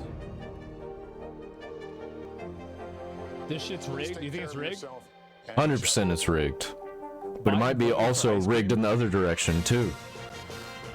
All right, it's 10 minutes. They're trying to until they have out-cheat the each last, other. Besides, like, you know, Arizona's about to flip. Like, literally nobody cares about Alaska. So far, no calls and in Hawaii. any of the Like, battleground nobody races. gives You a fuck. see Rockefeller But, Plaza here on this election night. The big prize, of course, the presidency, but also the balance of power in Congress. Kristen Welker is here with more on that. Hey, Lester. Well, again, just to recap for everyone, Republicans do Biden have voted one for chocolate pickup ice so cream. far tonight. That's in West Virginia. No surprise there. Let's take a look at Arizona. Ruben Gallego, Kerry Lake, too early to call right now with 51% of the vote in. Let's head over to Pennsylvania now. One of the most competitive Senate races. This race, too close to call. Dave McCormick with 49% of the vote. Senator Casey trailing there at this current point. Too early to call right now in Montana. One of the biggest potential pickup opportunities for Republicans there, so we watch that closely. We're watching Ohio closely as well. This race too early. Results expected soon. We ain't gonna get California results right away, I don't think. Moreno. Let's Maybe. take a look at the Senate map now. Maybe Take a they look had at no where issues. things stand. Again, as you can see, Lester, Republicans with one pickup, but we continue to watch Montana and Ohio so closely. Again, could Ohio be a state where we see They're still figuring Minnesota's going to flip. Split tickets, as to we've been blue. saying throughout the course of this evening, have been On Poly Market. Democrats came in with a pretty with a tough map to defend. very tough map to defend. Man. bracing for potential losses. And again, 4 years Republicans of don't content? need many pickups. They need 2 seats if Vice President Harris wins the White House. They really need 1 seat if Donald Trump wins. So right now we're looking at 1 pickup. Just put it this way, right? If Republicans don't end up winning control of the Senate based on how this map Oh, looks, boy. it would be a shocker, right? That's a huge storyline of the night. I mean, it's a big storyline either way because control of the Senate matters for a lot of the reasons that we've talked about. But that's how the map has been looking, and so we're waiting on these 2 outstanding states. And they're already part of the way there. They already have this pickup in West Virginia. We cannot stress enough, if Vice President Harris were to win the White House, it would be incredibly challenging for her to get judicial nominees confirmed, to get her cabinet confirmed with the Republicans. How would she get a cabinet if she We're loses? nearing the top of the hour, but we're still no calls she's in any losing. of the battleground states. Are you surprised we are where we are right now? Yeah. No, because as Claire McCaskill has said so accurately, what we are seeing mean, has been No, reflected they're in surprised. They don't know what they're talking As about. we're leading up to this evening, it They looks don't know like what's the polls going are on. Right. This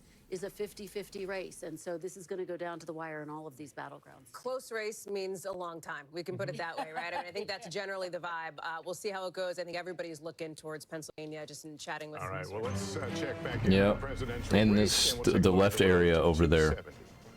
So she got 91, and he is at 210. Oh, he's only got to get 60 more. It is 10:51 in the East, and here is where we stand right now on the road to 270 electoral votes. Those will be the keys to get into the White House in the next year.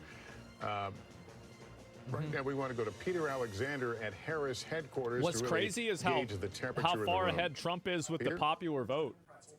That's wild. Well, we're outside and it's a 7 million. I can tell you, Or is that if you get into 6? the crowd 6 million. here, It's particularly quiet in terms of their sense of optimism right now. That's how one Harris ally just described it to me a short time ago. I ran into Georgia's a longtime now Democratic 90%. source, a person who was close to the Harris campaign. And I Yeah, asked he's them what they make of the 90% results with they've a seen so far. They said, honestly, 150K this is lead. not looking so good for us. But then they quickly put on a smile and said, but you know what? We just got to keep smiling for the night. That Yeah. may give you a better understanding of where they feel like things may be going right now. It remains early. A lot of votes still to count. But I'll tell you what I just heard from a Democratic lawmaker right now who just wrote me in part, quote, "It's pretty concerning. I just keep reminding myself that 8 years ago, all the trends in the first few hours showed Hillary winning, and then she didn't. But obviously, this is not the return we were looking for." It gives you a little sense of the way that some of those people supporting Kamala Harris are feeling I remember this evening right maybe now. like Again, I mean it was a long time ago. I might have forgot, but still to be counted right now. But I feel like didn't Trump win with like 305 or some something? of the early results we're seeing in some of those places, North Carolina, Georgia, are not looking as positive as the Harris campaign had been hoping. It doesn't mean that they still don't have a path, but it does certainly 306, increasingly mean something that like they that, have to succeed in holding on to that blue wall. Pennsylvania, Michigan, and Wisconsin. Harris and gonna frankly, win? speaking to some people in some of those If you states, think that are there's a involved way with for you the to make a Harris lot of campaign, money they said right that's now. where they are seeing some concern. Yeah, a lot that of money. That's going to be a tightrope that they have to still try to walk tonight. Buster. Big money, big money, big We're just starting money. to get No the Emmy. sense that the polls were in fact right. Are they getting that sense that the polls are really reflecting what we're watching? Well, I mean, nationally, this is basically an evenly divided country, right? What so the the idea fuck? that our last poll showed it. Yeah, I was just looking at Michigan. Michigan's leading quite a bit. Overall popular vote, that may be pretty close to where this thing ends up. But remember, for the Democrats to win the Electoral College, they generally have to have a better advantage as it relates to the popular vote. So They got if the the rabbits, country's yeah. evenly divided in terms of a popular vote, that may not be enough for the That's Democrats. funny. Still a long way to go. Obviously, nobody here is leaving. They're still waiting to hear from the vice president. They recognize this may be not just a matter of hours, but days right now, and they're still hopeful that people are waiting in line, including on those college campuses. They point to campuses in Pennsylvania in particular, some of the It's done. campuses out west in Nevada. They're still Polling circling market, on the map. It's a place they 95%. think that they're have the Is ability it? to perform well in right now. No. But, you know, Wow. that's the candidate assessment for the people I'm talking to, so I pass it on to you. Yeah, and as we said, none of the battleground states have been called as of yet, so This we is continue real to bad. watch. But they're as close as they can be. Let's go to Battleground, Wisconsin. Shaquille Brewster in Milwaukee for us. Hi, Shaq. Hi there, Savannah. And you know, one thing that we're hearing is that just heard from the Milwaukee elections clerk, and they're saying that they are processing these absentee ballots. All of the early vote, all of the mail-in vote is counted here in this warehouse. And this update is despite the fact that there was a little hiccup that we saw earlier today. I'll show you what happened. It was on these tabulators that we see. And if you look closely at that red sticker there, they say that that flap was not locked. The tabulator was sealed, but the actual flap there that opens up, it was not completely locked. So What they did is they got a bipartisan group together. They went through to all of the 13 tabulators, high-speed tabulators in this entire facility, and they went through and emptied them out and restarted the count of some 30,000 ballots. Now, despite that, they say that they're moving along fairly well. When you look around here, you see at each of these stations, the election workers, the election clerks are counting those ballots. And, you know, when you talk to operatives in the 50K behind in Virginia. focus on is what will come from the vote here. Can we close that gap at 74%? Things on the Twitter. Who said he's, quote, feeling very good about what they're seeing on the Republican side. They say when you look at Dane County, that Vice President Harris is not meeting her marks there. And pointing to Milwaukee, he's saying that the turnout is not meeting what the Democrats should be getting in this area of the state. But when you look at the amount of vote that's here, we know there's about 107,000 ballots that have yet to be counted, and we are still hours away from that being sent over to the county for the public to see. So it's expected to be a long night of counting here in Milwaukee. All right, Shaq, thanks very much. Let's go over to Tom Yamas, who's over at the big board. Couple of things. Let's look at North Carolina. You got it. Still too early to call. And how about Virginia? Yeah. It's a blue state. Haven't called it yet. We'll talk about both those because both states have interesting things happening. So first off, 85% of the voting, if you're asking yourself, why is it too early to call? Why hasn't NBC News projected this race just yet? Because listen, there are still 875,000 votes that are out. So we're going to wait till we can make a clear that's quite a bit there. with only 50,000 difference. Charlotte, Mecklenburg County all night long. This is where Democrats had to turn out the vote. You gonna put all the gay people in jail, he say? Lost in the state of North Carolina is in Charlotte. Clinton at 62, Biden at 66.7. Harris is at 65. Remember, she has to win this state because they lost it 4 years ago. She has to be doing better than Biden. And now I want to take you to the Black Belt. Again, these are the counties that there's not a ton of people, but they're largely African-American counties. And I'm going to go to compare this to 2020. And I want you guys to watch these numbers. Remember, the number on the left, it has to be higher. The number on the left has to be higher. Yeah, it's so not. We're going to lock this in. Let's go through here and just It's watch. not. Every county, It's she's not. underperforming. It's not. With a lot of the vote, there's still some vote out. But in almost every county, she's underperforming. Again, this is the Black Belt, high proportion of African-American voters here, and she's underperforming. Not a population center, but if she wants to win Michigan, North Carolina, he's ahead she by has to be doing better 4% there. now. I know you were asking about Virginia. Savannah, let's take a look at Virginia. We haven't called Virginia yet. Pennsylvania, he's ahead and if by over just to give you 100,000. context, the last two elections, it came kind of close in 2016, about 4 percentage points, 4 or 5 percentage points. In 2020, Biden grew that lead much more. It was about 10 points there. Tonight, here's where it's at. 77% of the votes in. There's about a 2% spread.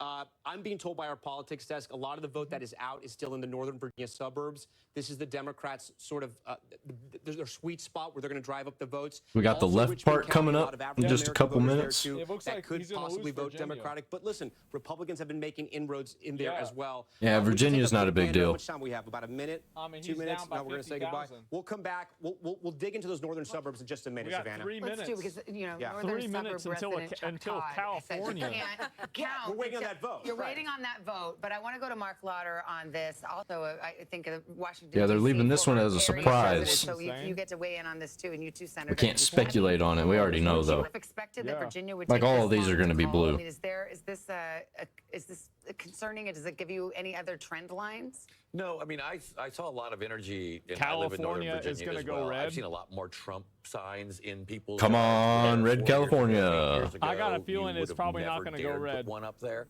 So I think there was a little more I of don't an think that's going to emboldened it would be really activity, but funny you if it know you're not happened, but going I to don't win think that it's going to area. happen. But I think this does point to what we were talking about. We see It goes going on red in because all of Philadelphia, the celebrities going on in left. Other Charlotte areas, she's underperforming in the metro areas, which is where she needs to overperform.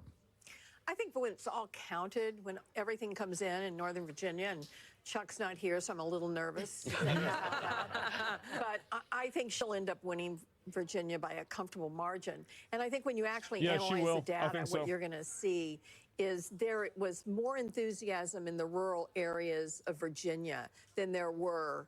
I think they'll call Virginia probably around 90%. Start saying out loud that, what is different between Joe Biden and Kamala Harris? Everybody thinks they're exactly the same on policies, but one What's the is difference? a woman of color and the other is a white man that everybody was really comfortable with, that were moderates and knew him well and had known him for decades. So I think you're seeing more Trump support in some of the areas where Biden could cut in. And For sure. But Virginia's going to be fine. She's going to win Virginia. But you might see that maybe in like a Lackawanna County or something in Pennsylvania, that same dynamic that you're talking about. Yeah. We shall see. 29, 28. No, I'm not going to count down like that. The Trump lead is just getting bigger. We're going to have the big poll closings in California. Got an election alert. Yep. Closing in about 20 seconds or now. So there'll be some biggies out there to talk about. Yeah, you see California, Idaho, Oregon, Washington. Those will all be closing here in about 10 California, seconds. yeah. And then, of course, we'll have Super friendly to the latest homeless. characterizations. We're going to pause for a moment while some of our East Coast stations go to their local news now. All right, let's get it.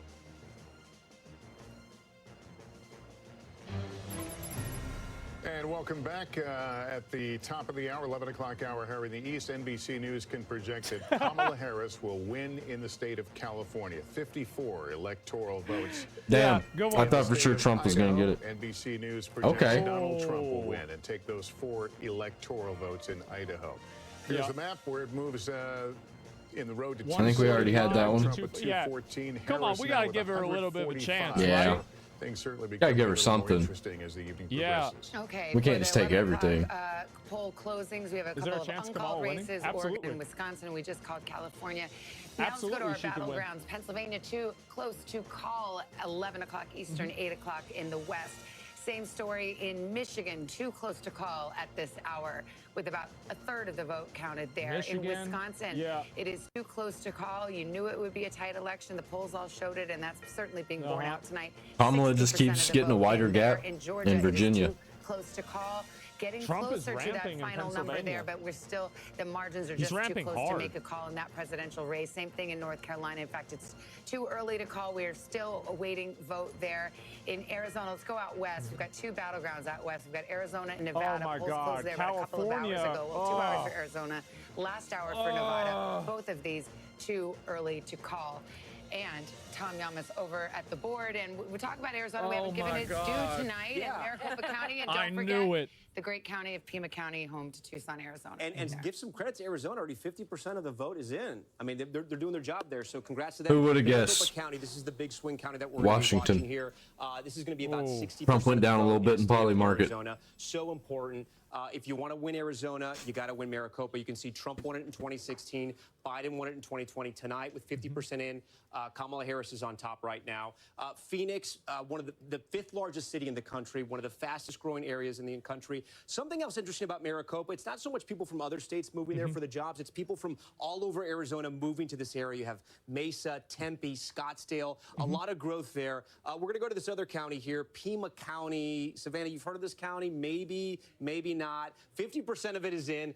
This is Tucson. This is a Democratic stronghold, but it's not like Cambridge, Massachusetts, right? It's not 60-40 split. It sometimes is, but not really. I got a tinkle. Tonight, she's doing well. Look who it is. She's turning out the vote there. About 30% Hispanic in Pima County as well. It's on the border. Just next door to Pima is Yuma. Now, this is majority Hispanic, an interesting county, but this is a place where Republicans can run up the score. Trump overperforming right now. Only 35% of the vote is in. Arizona, still very, very early. 11 electoral votes. As we get information, we'll sort of dissect it and figure it out, but it's going to be a while before we call Arizona, Savannah, as you know. All right, thank you, Where's this Tom. We got Nevada our shit? panel here. We got Chuck. We got Savannah Sellers over here. Chuck, what are you making of what we're seeing, what the trend lines are? There's a reason why there's anxiety in the Harris camp and growing enthusiasm and optimism. I mean, all the trend lines, this looks a lot more like 2016 to me than it does 2020. And you're seeing whether it's rural turnout surging up, but we've had to up our projection of total turnout in Georgia than what we saw. And as we've been saying, and we'd seen this, higher turnout was always going to be better for Trump. Not, there's always been this pre-Trump era conventional wisdom used to be Democrats Idaho, would perform 40 better, people voted. but he has There's the 40 sort of the people in occasional Idaho? vote. And it looks like, and we're actually even seeing evidence of what I call these shotgun Trump voters. They come in, they vote Trump, and they leave because there's about 100,000 vote gap. I mean, the Democratic Senate candidates in the blue wall are all in better shape right now than Harris. And did Republicans crack the code of early voting and finally glomming onto that, even though Donald Trump is sending a separate message? Well, one might argue now, if you look at the 3 Trump elections, 1, he obsessively made sure people didn't vote early. 2, because it was rigged. One is at 16, and then it's this one. So you may be onto something. Doesn't look good on Fox. I do think the bigger story is their ability to Was it say on Fox? expand the electorate. He used to have a ceiling 193 to of about 216. 47, Oh, it's 48. close. That's not the case tonight. It's He close expanded on it another Fox. point or two. That's significant, as we know, in a razor-thin environment. Even if you're just adding 50,000 to your voter rolls. New York Times, well, Trump has that's the difference between 88% winning chance and of victory. losing. Half the blue wall. I heard your Dallas Cowboys thing. You know, I mean, Fun there fact you number go, 3. right? Want I me to mean, do it again? Yeah, I mean, you It know. also works for Lambeau Field. That the Well, last 4, literally, the a election. better stadium to pick. You don't want to have losing team. Yeah. Oh right? my God. For the losing Here we go. record. Here we go. No, just that our elections, our last election was decided by 80,000 voters in 4 states that would fill But a football can we also stadium of remember your one choice. other thing here? Because this is, she was trying to do something as a sitting vice president that had never been done before. Succeed an unpopular president. Okay? Hubert Humphrey tried to do this, and he came 1 percentage point short. It was a very close election. The electoral vote wasn't close, but it was a very close election. But he came up short. Al Gore tried to do this. While Bill Clinton's presidency was popular, Bill Clinton, the individual, was not. We all know he came up 537 votes short, as Lester will tell you over and over again. So the last sitting vice president to win was George H.W. Bush, with an outgoing president that had a 60-plus approval rating. He was at 41%. I mean, that is, you are asking somebody to overperform in a way that we may find out was politically impossible. This Oh, boy. like a postmortem, so I want to make sure we. No, and I don't think we're there. We have not called. And let me give you the view from the Harris Any- campaign. 'cause By the way, they know if they win, it's going to be like this. Like, their path is razor thin. That's exactly what they're saying. There's this new memo that is out now from the chair of the Harris campaign that was sent to staffers, obtained by our Monica Alba. California and team members of the boosted Harris her a campaign. lot. This is exactly the point, right? Which is why I wanted to jump in here But on will this. it be enough? They say that the closeness of this race is what we prepared for all along. They still see data trickling in from Sunbelt, They but still all think they're along gonna they knew it win. was going to be blue wall. I mean, listen, to a degree, of course, this is what they're going to say, but they say they think they're still feeling good about Pennsylvania, overperforming Really? turnout Let me in see. Philadelphia and some of these areas. In Michigan, they say there's still a lot of I votes don't to know, go. man. In Like almost Wisconsin, there's still a 200,000. lot of vote remaining. General Malley Dillon says in this Yeah. memo, we've been saying for weeks this race. I may don't not think be they've got won. Pennsylvania. Go We ahead, do have Lester. an NBC News projection in the state of Oregon. NBC News projects that Kamala Harris Yeah, will win saw it in coming. Oregon when the votes are counted. Here's Oh, where wow. there's the breakdown right now. 220,000 vote difference, It's 45% over for of the Donald. vote in. But again, Yep, Kamala Donald Harris is the lost. winner there. In our road to 270, you see it there on the screen. It's over. 214 for Donald Trump. Pack it up and go home. 153. The big Kiss our country prize is still goodbye. no calls. We continue to wait. Interesting that memo is focusing on the blue wall. That's all but saying they're not expecting a North Carolina. Everybody keeps talking about the blue wall. I'm tired of hearing about it. States, I'm just looking at this on my computer. I don't see either of those 2 states mentioned here. They do talk about Nevada and Arizona. It's going to be a bit, but the bottom line is they feel like this race is not going to come into focus until the early morning hours. The fascinating thing about what Hallie just read, Chuck says this feels like 2016. That's almost verbatim a memo that we got in 2016 saying we're focused on the blue wall. Everyone's focused on the blue wall. No one panic. And this, we have a lot more vote to count. So I want to be very cautious in saying this. But tonally, it is fascinating that that is the message that they're sending. Well, not for nothing. They did their last rally, Kamala Harris in Philadelphia, on the Her whole eve last of day. the election. All she did was focus on which is PA. exactly what They had their eye on the ball. I mean, you 2016. can't say, right, they didn't do that in 2016, right? She was doing Arizona, she was doing Texas, and she But sort the of... night before was in Philly. True, but they sort of didn't do the blue. To their credit, I mean, she lived in Pennsylvania, but I'll tell you this, we'll see. There's probably a lot of people wondering, who should be the running mate? Who should be on this Democratic ticket? The way it's looking right now, Trump wins. Like, if you count all the red right here, he more than wins. That'll be the hand wring. But because Josh Shapiro is a very popular Democratic governor who was on the short list for vice president. Let's bring Savannah Sellers into this. I mean, what are you reading out of the exit polls? Are you seeing any trend lines? I know you've got your brief. If Trump keeps these red, he more than wins. Pulse there. What stands out? Absolutely. I'll start with some numbers and then give you some Legit anecdotal Pennsylvania. information. First, let's talk about first-time voters. This is not just young voters, but that's 57% of these first-time voters are under the age of 30. They are breaking for Trump. That is a major reversal from 2020. 53% If we could for somehow Trump right now, flip New Mexico, 46% I don't think it's going to happen. Back in 2020, 64% went for Biden. Something that I've been tracking, and I've been even watching it tonight on apps like TikTok, on apps like Instagram, when you just talk about like who's popular, who do people like. The Harris campaign had such a robust internal social media play. They had this team of 20-somethings. They had very little oversight. They were allowed to kind of post what they wanted, react in real time to trends, to the news cycle. Problem is nobody knows who they are. And the whole brat They scene co-opted from that there. The brat immediately, summer. exactly, which, by the way, is a compliment to say brat now. What kind of for retarded the former shit did they president, think there that was wasn't gonna so do? much going on internally. It was not as robust. He had Oh, this sort of fuck. What grassroots, the organic fuck are you catch talking on about? TikTok. Yeah, nobody And knows so what many that young is. People say to me in a positive way also, he is a meme. His things travel far. It's objectively funny when you see this information. Oh, So many God. young people, therefore, on these apps were served content straight from and straight about the former president. And we are hearing so much right now. I'm hearing that in lines in Arizona. Gotti was mentioning that Yeah, it earlier. went down a It's so bit. much. It was because I heard him on a podcast. It was because They of have to this thing change I the saw on votes to TikTok. Kamala Harris. I also heard from a voter in almost Yeah. every single swing state and multiple in several of them, including Pennsylvania, voters who were eligible in this age group to vote in 2020 who did not, and they came out tonight to vote for the former I'd be president. so interested. He's winning the youth vote in these exit polls. If he I think keeps all of them fascinating right to now and see loses what the gender Pennsylvania, breakdown he is still there, wins. too, because this poll with young men, and that was a concerted effort by the Trump campaign, and the Joe Rogan and the bro wave I have seems to be two real. Gen Zers, okay? Did they I say have one bro who votes wave? and one who's going to be voting next year.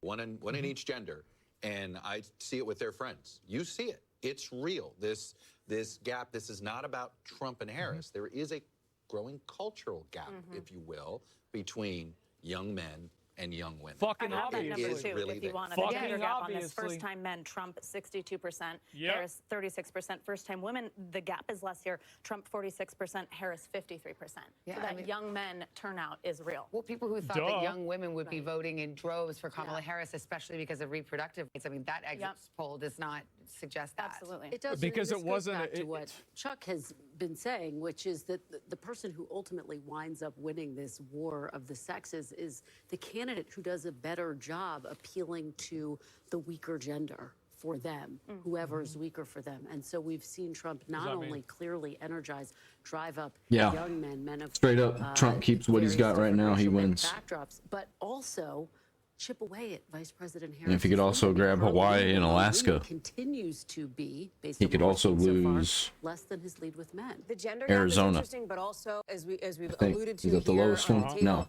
the He education could gap lose is also becoming such an interesting one of these two, storyline, whereas Minnesota, Trump talks about Wisconsin. the Yep. realignment in this moment and where we are. That's another thing to be inferior watching gender? for tonight. Yeah. Again, it is 11:11 Eastern time, but there's still plenty of vote to come I in. want to go to Tom right now. Tom, I'm looking at Wisconsin. Looks like 62% of the vote in there. You're picking up Ooh. some things. Share them with Yeah, us. too close to call right now. Trump on Yeah, it's top only- 50%. he's at The about difference is 60%. 39,000. Remember, the last two elections in Wisconsin, presidential elections, 20,000 votes was the difference between both candidates here. We want to go back to Madison, the capital of Wisconsin, Dane County. This is also the site of the University of Wisconsin. How is the as well. East still counting? 92% of the vote in. Harris doing a little They, better than when we last checked in with her, but again, she's slightly underperforming Biden. They have to, like, she still has time to catch up. There's still 8% of the vote that's out. We actually know They're using exactly paper how much of the ballots. vote is out. About 30,000 votes remain there. So maybe she picks up the margins mail-in there. We ballots. also want to talk about Milwaukee. This is the biggest population center in the entire state of Wisconsin. Right now, 54% of the vote is in. So a lot of that vote is still out. It's probably going to be a little Trump bit is later. up in so so many of these we can call places. Milwaukee by itself. Biden is at 69. She's down about 2 to 3 points. Again, this would be concerning for Democrats. But look, there's still a lot of vote out in Milwaukee. Door County, if you've been Trump's got following the 52 presidential million race at all, votes so everyone's been far. talking about Door County in Wisconsin. It's 52 this million peninsula that people shoots out voted to for Lake Donald. Michigan. The last 6 statewide Orange elections, presidential man elections, I at should say, they picked the 52 winner. This is a Leading. good sign votes. for Kamala Leading Harris. by She's 6 on top million. there, overperforming Biden just slightly. 95% of the vote is in. Again, Door, if we bring it out to past elections, it almost WA always picks might the flip. winner in the state of Wisconsin. What's WA? But that's a good sign for her because it's a bellwether. I do want to check in some of these Democratic strongholds. Eau Claire, 92% in, Washington. kind of performing at the same level as yeah, Biden. That's true. good news for her. She wants to keep it there. Yeah, we don't have any ooh. data there. What else we have? I think here in La Crosse, this is another Democratic stronghold. No, they haven't 92% counted, like, in. all they've Biden was counted at is, like, these 53. other She's random at ass 55, I places. should say. She's slightly underperforming. So listen, still a lot of vote. Yeah. Let me see how much vote is still out. Still about 40% of the vote. But here's what's tough for Democrats in Wisconsin. Of the 52 battleground million states, dummies. each of those By the way, blue wall states DC different. is 100% rigged. 52.6 million dummies. So they can drive up the margins. 93% almost for Kamala Harris. Give me a break. In this election, what they can do, there's about 100,000 college students in the state of Wisconsin, and they usually fare better, much better. It's only than those 3 university electoral students. We're votes, gonna but have to wait and still. see, as we say right there, too close to call. All right, we got a big projection to give right here. This is the Ohio Senate race. It was a hotly contested race. Oh. Bernie Moreno, the car dealer, Republican, will be Oh, that seat. Unseen there's that seat. incumbent Sherrod Brown. Wow. This is quite a moment because, barring any unforeseen circumstances, it appears that Republicans, with that victory, will take control of the United States Senate. Again, it's not an official projection at that moment, but if things happen as expected, it would look like a two-seat gain here in the Senate. And so this is a hugely consequential vote here. Sherrod Brown, in a red state, was So he's fighting gonna for have his the political Senate? life. He's gonna have the pulled that Supreme rabbit out of Court? the hat a few And- times. Here we go. Here tonight. 3 times, Savannah, and he has been someone who's been very. If Trump went at this point, like it doesn't even really matter all that much, because Kamala versus red Supreme Court and red Senate. You know what? I'll be happy with that. And yet, this Trump-backed candidate, Bernie Moreno, a car dealer, able. I'm just curious to see what Trump's going to do. Tonight, again, I'm curious to see what the Democrats are going to do to Trump. Didn't find one here in the state of Ohio. Again, this in line with what we've seen, which is that ticket splitters have been diminishing. He only overperformed, Sherrod Brown only overperformed Harris by about 2 points. And he needed to overperform about 4 or 5. But this is no longer about, Democrats knew they probably weren't going to hold the Senate. The question was, can they limit the Republicans to 53 million. Because if they can limit them to 53 million then idiots. you can find 2 or 3 seats to pick up in the 2026 midterms. Uh-oh. But if it gets to 53, where'd they change it? Right, which is very What changed? possible tonight. I mean, Where'd they get more votes from? Montana, Both of them gained 1 million. They've already held their 2 vulnerable seats. Nebraska's sitting out there, and it's really is a coin flip race right now. That's a unique situation. Trump ahead by 150,000 which could put the Senate out of reach for in Democrats. Pennsylvania. It's getting bigger. So at this point tonight, it's about whether Democrats can hold enough of their seats this cycle so they actually have a shot at winning back the Senate, can be competitive in 2026. Sherrod Brown way outspent Bernie Moreno in Ohio, too. Just dumped a ton of money. Virginia's so pro-Democratic close, man. allies in the state of Ohio. But remember, We why need the to flip Senate that. Come matters, on. Not to give a civics lesson here, right? But the Senate can act in Kamala some said ways free as the Diddy. brakes or the accelerator for whoever ends up in the White House. They can either get a president's This is policies because of moving to a Concord. degree if the House is the same party, or not, right? And that's what this comes down to here, is how much, if it is Donald Trump in the White House and a Republican Senate, what could they do for his policies? If it is Kamala Harris in the White House and a Republican Senate, how does that interplay work when it comes to some of the issues? I have to say, the House is much more important, though, at this point, if the Democrats are not going to win the White House, they have to have that. I mean, if you win the White House, you want your party. If you're going to not have a chamber, don't have the Senate. It's the House you really worry about, because the House has subpoena power. And so if the House is of the same party, you can navigate Washington a lot easier. The Senate's not easy, but you can find Kamala would have won if bipartisan Concord would have sold more copies. the House, at this point, whoever wins the presidency, you want your party to have, because if you don't, then it's subpoena, and then you can be tied up. Your entire agenda can get tied up. But unlike the Senate, Correct. we're not talking They're about talking like House she already tonight, lost. No doubt. We might not be talking about the House until we go to Savannah's for Thanksgiving. Yeah, they've been talking like that all night. It may be the Friday after. At your own risk, I think y'all know how I could. But I mean, the House was not expected to track the presidential. And Now I'm all alone again. New York and California. It's weird. I feel like I have a buddy. Some of these I feel like Asmongold's my buddy right now. in 2020, but I mean, the prospect Reacting is there. to this with me. Are we I gonna feel have so divided alone. government as Come back, Americans have Asmon, so even though often he chosen don't know that divided I'm here. government, They seem to like it. Will we Chosen or have it? stumbled It's like a weird parasocial relationship. 4 seats to take back control. Maybe I should just have a podcast They like their of chances Asmongold talking to his What's chat, so and I'm talking to interesting is that Asmongold, and we're it covering all just of these various sounds battleground like states, Pennsylvania, and we're all having a of the conversation, you blue know? wall states. The House is that really going weird? to be won and fought in New York, in California. I'm So very it's lonely. different terrain, and again, could be over a week, if not longer, before we know. Let's turn to NBC's Garrett Hickey's at Trump headquarters in West Palm Beach, Florida. Garrett, What's the former president doing now? And I wonder if there's Georgia at 90%. Shut up. Appears could What be else am I gonna do? a change of power in the Senate. I gotta make myself. Yeah, he didn't want to say that. Not to that specifically, Lester, but let me set the scene for you here, just to get the lay of the land down here in South Florida, because some of this will matter later on tonight, perhaps. We are in West Palm Beach right now at the Convention Center, which is the fuck? Trump campaign tonight. Oh, YouTube's messing with him. They know he's using an ad blocker. Mar-a-Lago, his home and private club, where for a portion of the night he was doing, I think, what many people sort of imagine candidates do on election night, meeting with advisors, watching the returns come in, checking the numbers. At some point this evening, according to multiple sources who are there and have laid eyes on him, he has transitioned into essentially party mode already, down in the ballroom at Mar-a-Lago. I think that's it. I think Trump's taking PA. Participating in the celebration that has begun among his closest supporters, his family and friends. 2:30. Despite a race that remains uncalled. Also told, NBC News can also report that he's in discussions with his aides and advisors about when he might make he got in C. across the bridge here to West He got Palm in Beach C. to give some form of speech tonight. Now, we have been asking Damn, him he about could give a this speech. day All right. after day. Would he declare victory early? Would he rule out the possibility? I'm surprised he hasn't of already declaring declared victory. early? We all remember him doing that exactly that in 2020 when so much of the vote remained to be counted.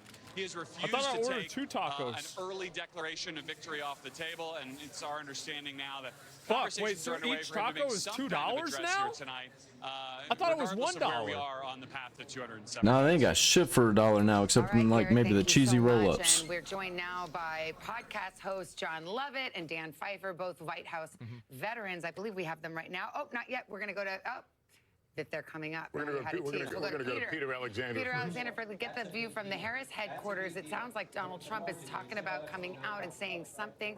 What are you hearing from the Harris campaign? That's 3,000 votes. Less than that. Yeah, well, I always defer to the Pod Save America guys. If they want to go, you'll let me know when they're ready. But we are waiting to hear, of course, from Kamala Harris at some point over the course of this evening. No indication. She going to declare victory? Some early indications that might happen in the course of this hour. No confirmation on that at this time. I want to hear Kamala declare victory. Though in the course of the last 15 minutes, she is the clear winner.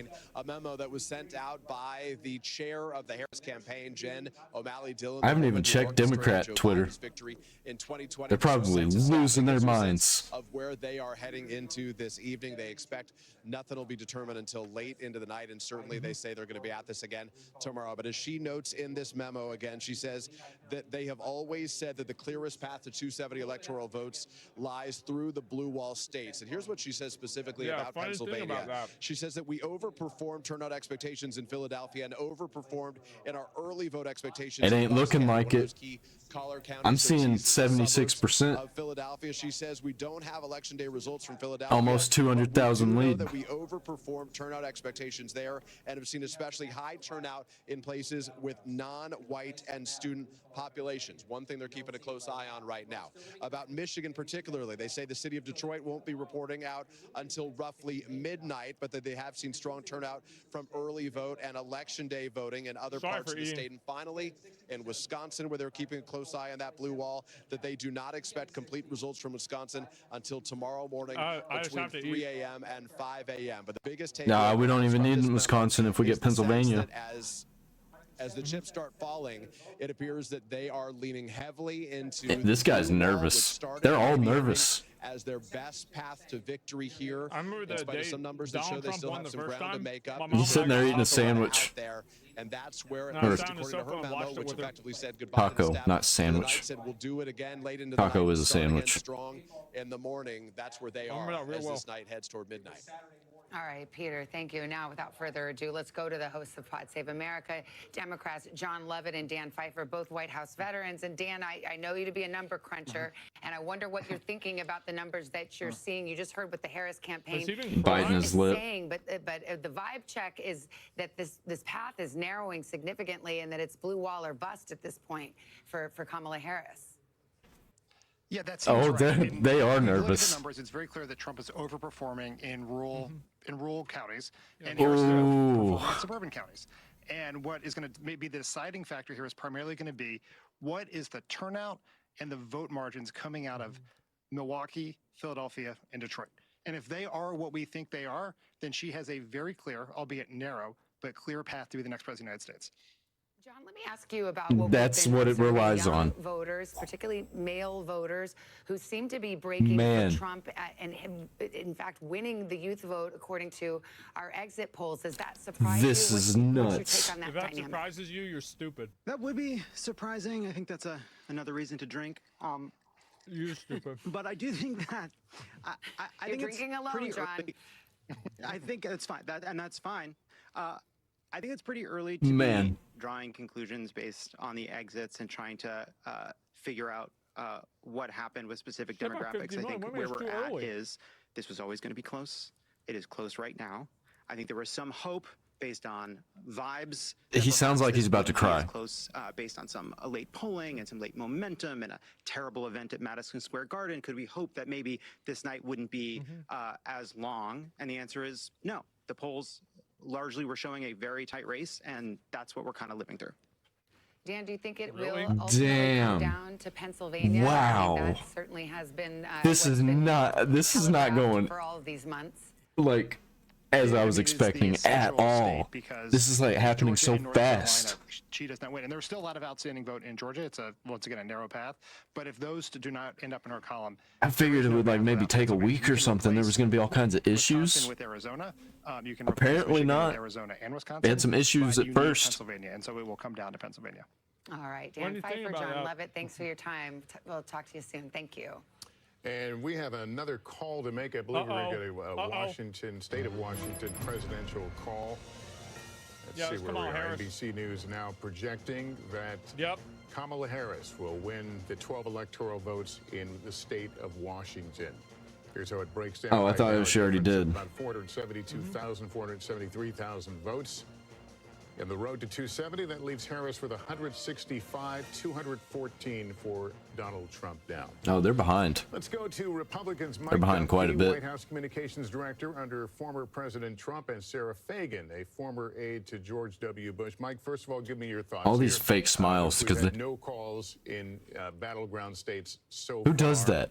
Is this a matter of viewing pieces 'Cause through if a I- microscope right now to try to understand know, where this is going? You're dumb. Well, it sounds that way from the Harris campaign, but I want to stick with the vibe comment that John The Lovett just vibe. made, because I really do think that what we're seeing now is this coming to fruition, this vibe versus issues election that we've had. Yep. The Harris campaign really put on the vibes, the joy, and all of that, and I think the Really? Trump campaign tried to stick to issues, immigration, inflation, instability around the world. And if you Trump's look only at the leading by exit 5 polls million in the that you popular all have vote been now. Talking about today, you really see that Kamala's America's closing thinking in. that the country's on the wrong track. We think No the shit. economy, we were better off 4 years ago than we are today. And when you look at the way Harris tried to distance herself from Biden, I think this all came down to whether she'd be successful with that, and it looks like she wasn't. Hey, Mike, let me just Let's ask not you just watch to you all. bear with me for a second because we have Yeah. another projection we're going to put up here on the screen. What's that? And this is the state of Connecticut. NBC News projecting that Kamala I don't even know Harris where will Connecticut win is. in Connecticut when all the votes are counted. 7 electoral votes. There's the breakdown right now, about a 10-point difference between No the idea two where of it them. is.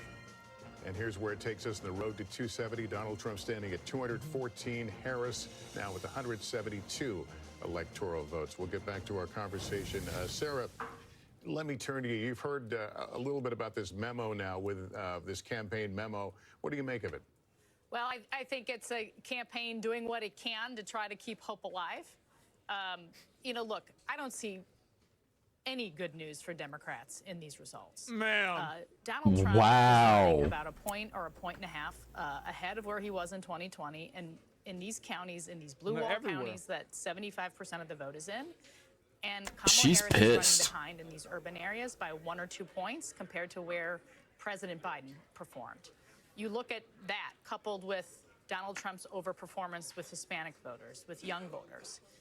I don't think they have a lot to hang I didn't their hat expect on. night to go like this. And it's not over. There's votes to be counted. We should point out that these blue wall states tend to be red mirage. They go red and then they tend to go, the race narrows as these big urban areas come in later. But when you just look at the Right as they show that underperformance of Kamala Harris 3%. and the overperformance of Trump, it's going to be pretty hard, I think, for her to catch him. Yeah, the Harris team is saying they believe they overperformed in Philadelphia. Does that give you pause? I don't see where they're saying that.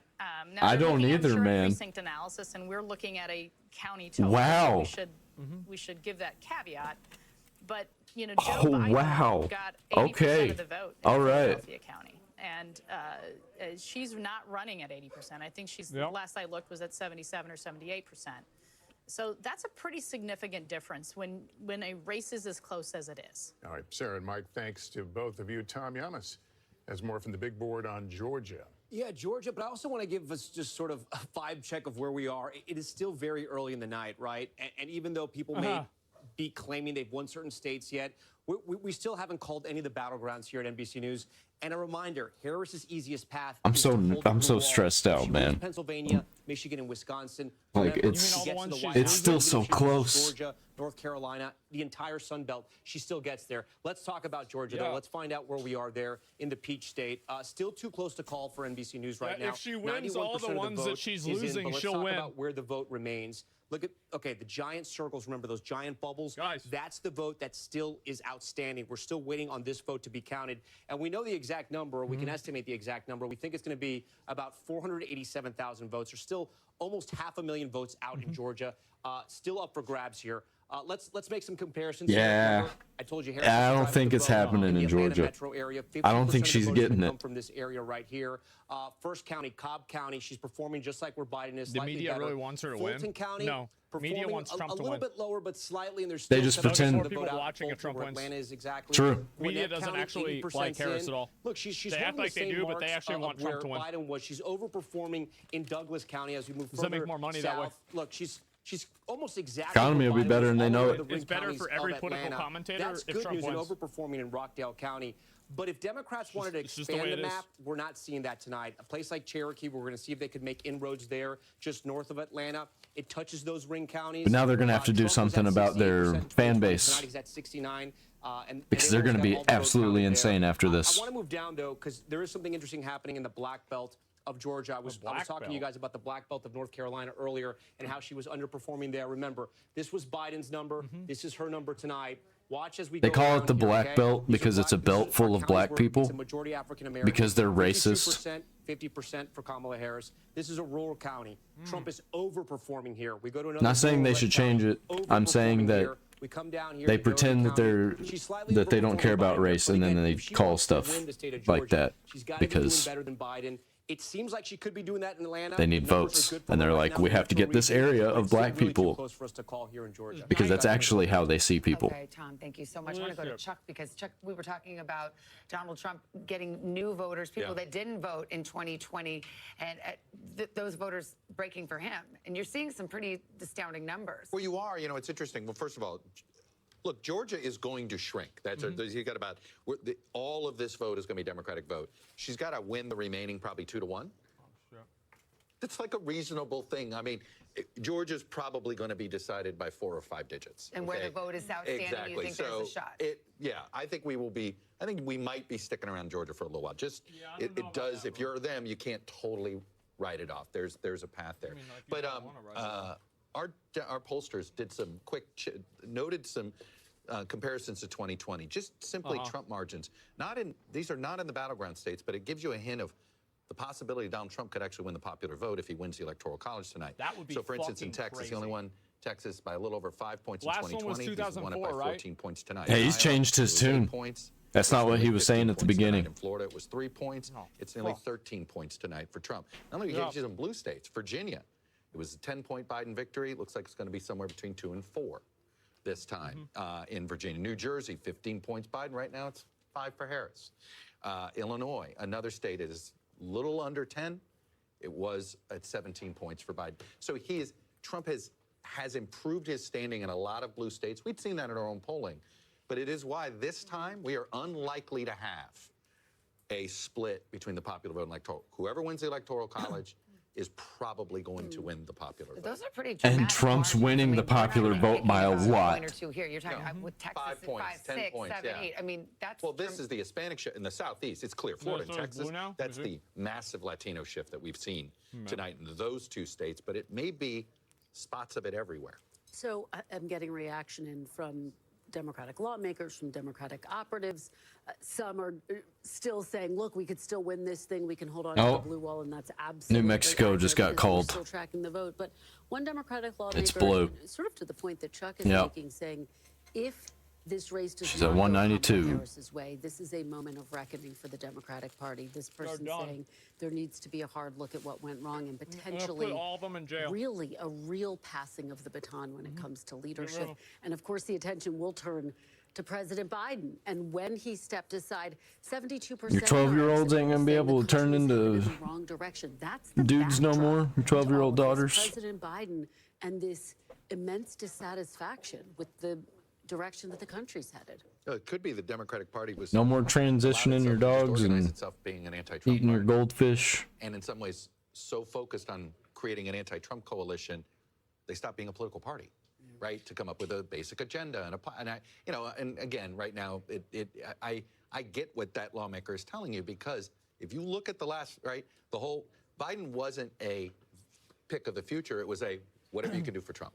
All right, we're gonna pause for a moment to something got welcome called. back Was some it of our stations. New on the Mexico. East Coast. Yeah, New Mexico.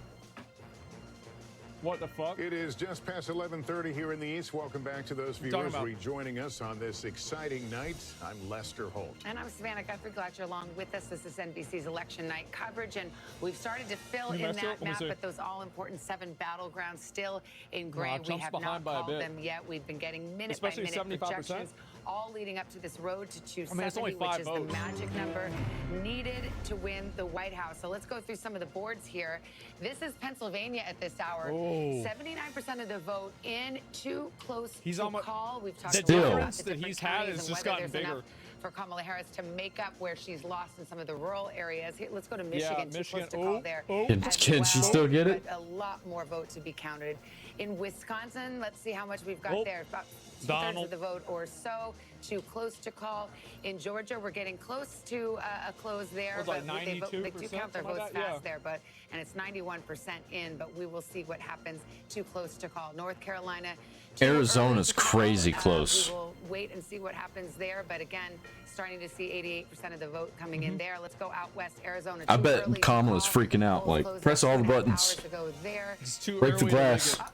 They have Looks to like we have a wait. projected winner. This just came Oh. in right now. Okay, North Carolina. Donald Trump is the projected winner. You see Donald. the margin there, Oh. 136,000. Whoa, what? I thought it was blue. Trump, improved on his margin by back of the envelope math, Oh. 40, 50,000. Okay. There in North Carolina. That's going to be a 230. real disappointment for the Kamala Harris campaign. They had No, hoped no, that this if been there. North Carolina, It's been there. could be clawed back into the blue column. Perhaps that would open up other paths for them out west, a Sun Belt They have to path. wait to It rig is it looking until like it gets blue really late at wall night, or so everybody's bust. That asleep. is where it stands right now. And then they're gonna 172 change all the votes to electoral blue. votes for Kamala So Harris Kamala and Donald Harris. Trump in the lead right now. Let's go to Yeah. Tom. Oh, we now. found all these Yeah. votes. Talk about now what this does to Kamala Harris. Found all these paths votes. to victory. Yeah, let's show you real quick how Trump wins, right? How we project that he wins.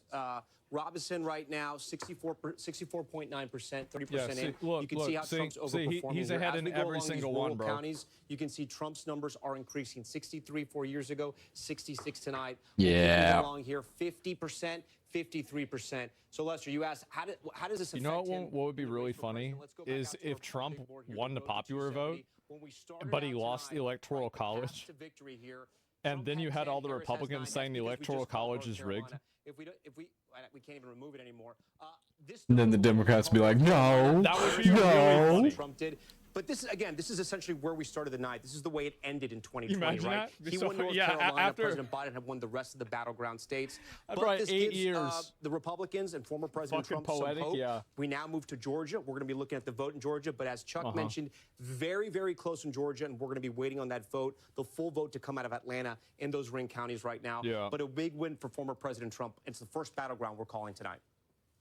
All right, Tom, thanks very much. Remember, there was some late polling in the state that came just over the weekend that suggested that perhaps Kamala Harris was surging in North Carolina, that maybe she was making gains among some of these voters. That is clearly not turning out to be the case. That said, you've seen the pretty much everything she says has been wrong. Looking at the all-important blue wall. Of course, the question is, if Georgia goes, and what they and mean you by and Chuck were blue just talking wall about is Georgia, red wall. but if Georgia does end up in the red column, it is they're Pennsylvania, colorblind. Pennsylvania, Pennsylvania. Well, to that point, the Secretary of State in Georgia, Brad That's what they Raffensperger, meant who to say. people are familiar with from the last election, has said on the record that Trump has an insurmountable lead in Georgia with the number of votes outstanding. So he's the That seems they're going to lose Minnesota. what he's speaking of, but we will continue to watch.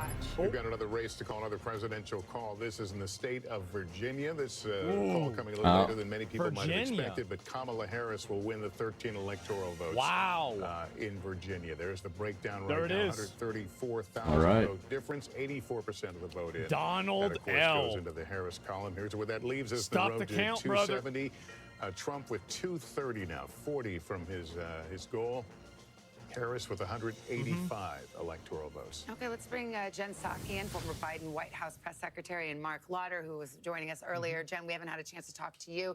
I mean, look, it's getting to be a narrower path for Kamala Harris, no question about it. It's the blue wall or This bust is a red at mirage. this point. We're going to see.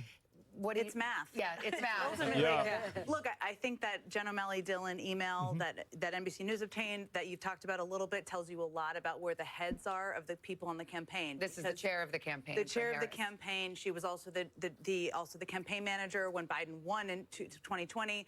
And basically, they did not talk about it. I know NBC has not made a call in Georgia, but they did not mention that Georgia is not a part of that email. Neither is North Carolina. You just made a call on that. It's about the blue wall states, and she warns that Arizona and Nevada will take some time. What does become challenging, I think part of the purpose of an email like that is also to buck up the troops. Yeah, we don't know nothing about Nevada. The team has Nevada, been working so whatever you hard want to for call months. it. That's part of it, Nevada. also to send that note to supporters. But yes, it becomes, as the path becomes narrower, there's no more margin for error. Yeah. Or no more margin for True. something going a different way than you hoped it would. And right now, what the Harris team is doing. What she means by no more margin for error means that we got to rig this right. Called the boiler room, which is I kind would- of Don't a get fancy caught. word to use, I but was that's them. what it's called. And they're looking at their vote goals I in would these just lay down. counties and how the outcome guys, aligns. And you look just- at everything from yeah. did they get what they needed in the big cities? In Philly, there are some cities that haven't fully come in, so they're waiting for those. But also what the margins are for Trump, which are higher, as you've been reporting, and we've been talking about over at MSNBC, in some of the rural counties, meaning he's getting more votes there that they need to make up for in the cities. So it's a numbers game in each of these states. But too. even in reliably blue states, we're seeing narrowing margins. We just saw it in Virginia. We called it. Kamala Harris won it, but I believe by a smaller margin than she did, or that the Democrats did 4 years ago. I want to show Minnesota right now, which we are calling too close to call. And this is a reliably blue state. Let me show you what the numbers look like. Minnesota. The breakdown. Half of the vote in. It's called too close to call. Again, when you see that wide margin, you were thinking, one what was are you that? guys talking about? This? It's because our Yeah. decision desk is crunching the numbers. They know where Yeah, he those got his votes ass have come beat over from, there. whether they're reliably Trump districts or reliably a Kamala Harris or a Democratic area of the state. Yeah. And on that basis, they're saying too close to call. Does that surprise you? Minnesota's a close state. It often is a close state. It's one certainly that the Harris team would love to have been in their win column earlier. Yeah, I bet they would But have. again, I think for them, what becomes harder and harder is as you get more vote total in, and the path becomes narrower and narrower and narrower, and that's a bit where they are By at the way, this moment. the sitting governor, Tim Walz, on the ticket. Minnesota's governor. Yeah, Tim And a probably pretty helped. popular governor in Minnesota. And there's a lot of things He's that up by bend the mind a 35% little bit today. if you're the Harris team, including that. I don't know that they're overly worried about Yeah. Minnesota, but certainly, yes, would have liked to have that and Virginia in their win column earlier. I think they I've would heard have a liked to lot have from one people on the left that would who cause have them to asked win over as the well. last several weeks, how can this be a tie? What do you mean? What's your answer? I would ask that. I would have asked the same question. I mean, I think obviously Under the same under, because obviously with the economy, with the 2/3 of the American people who think Are they going to try and make it a tie? Are they going to rig it to make it a all tie? of the issues and That was going to happen. These people are so would suggest that this would be a runaway They for the so Republican or dumb. for the non-party in power. Oh. The fact that it's not, I think there's obviously a Do you lot think of. if any other Republican were on the ticket, you'd have much greater margins in terms of a Republican victory? That's difficult to answer because Donald Trump brings out such a passionate base where you might have a problem getting that overperformance in rural areas because he is so good luck. animating, especially on the right. Now, he's equally animating on the left, which turns out that opposition. Or you might get suburban women on side of a different kind of Republican. Jen, has the conversation begun yet about Joe Biden and about the decision to ask him to step aside? It will begin. It will begin depending on the outcome. And obviously, there hasn't been a race called yet. If this is not a Harris win, that will certainly be part of the discussion.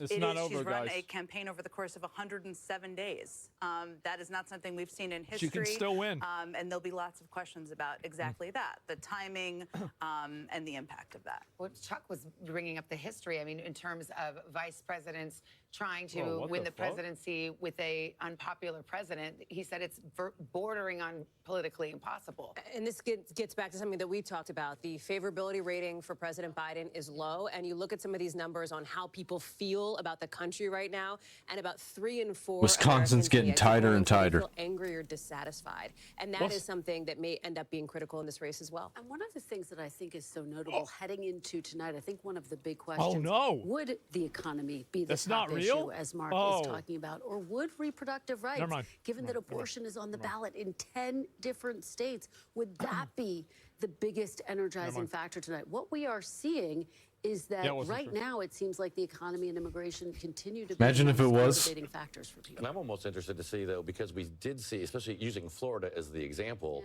it was not close in Florida, whether at the presidential level or with the Senate, but at the same time, they're sending Rick Scott and Donald Trump. Obviously, they barely defeated a constitutional amendment on abortion. Trump's been sitting at 230 for too long. One of these needs to switch. Senate and Congress and President, they kind of split their ticket, going, "No, I don't like this, but I do like them." And that's not something that is captured necessarily, because polling doesn't function this way in polling about abortion rights, right? That there are people who could vote for Trump and also vote for protecting abortion rights.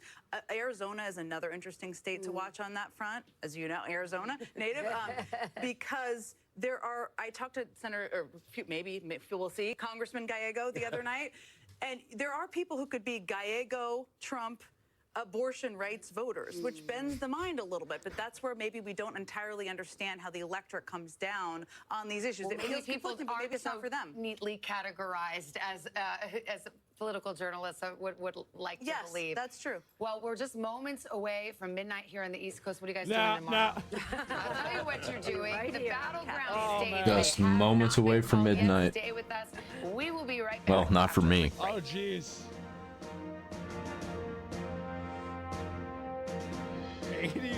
81%.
He hasn't won yet? Oh, Cruz? I thought he did. It's resilience and hope.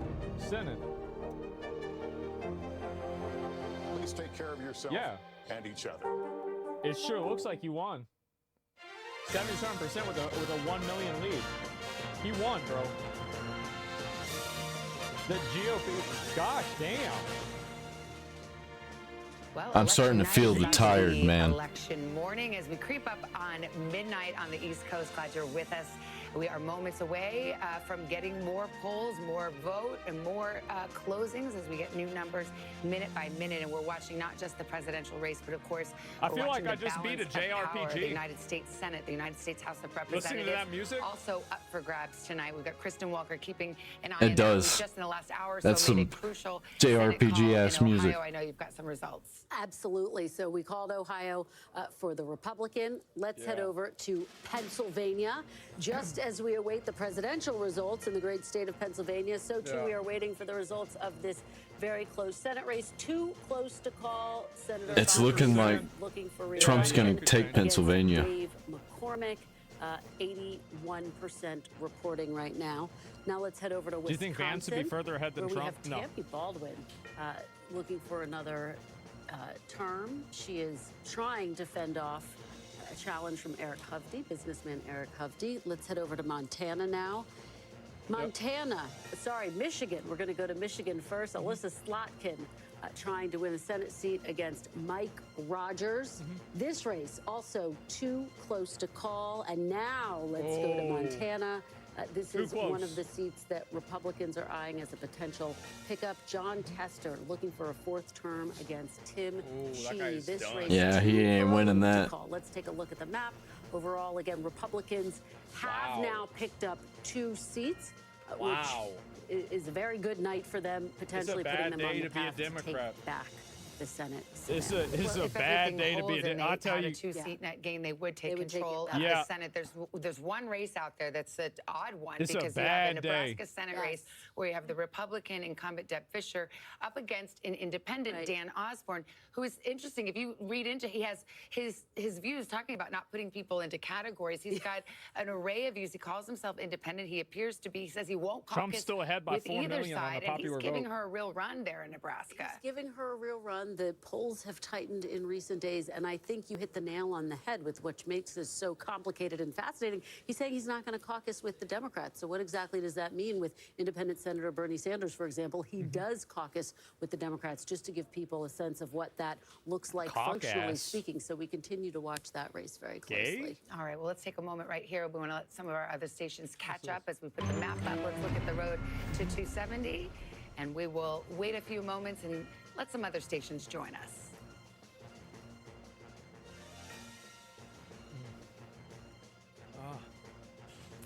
That is where the map stands at this hour, about 10 minutes till midnight here on the East Coast. 81%. We've got a lot to get to. We want to go to Sam Brock So in if it's Asheville, North 81%, Carolina, that's of course, about the 6 western part of million. North Carolina, That hard means hit you're by looking at about Hurricane Helene. 600,000 left. If you're just joining us, we've made a projection in North Carolina. Donald Trump will keep North Carolina in the win column, which significantly narrows the potential path for Kamala Harris to take the presidency.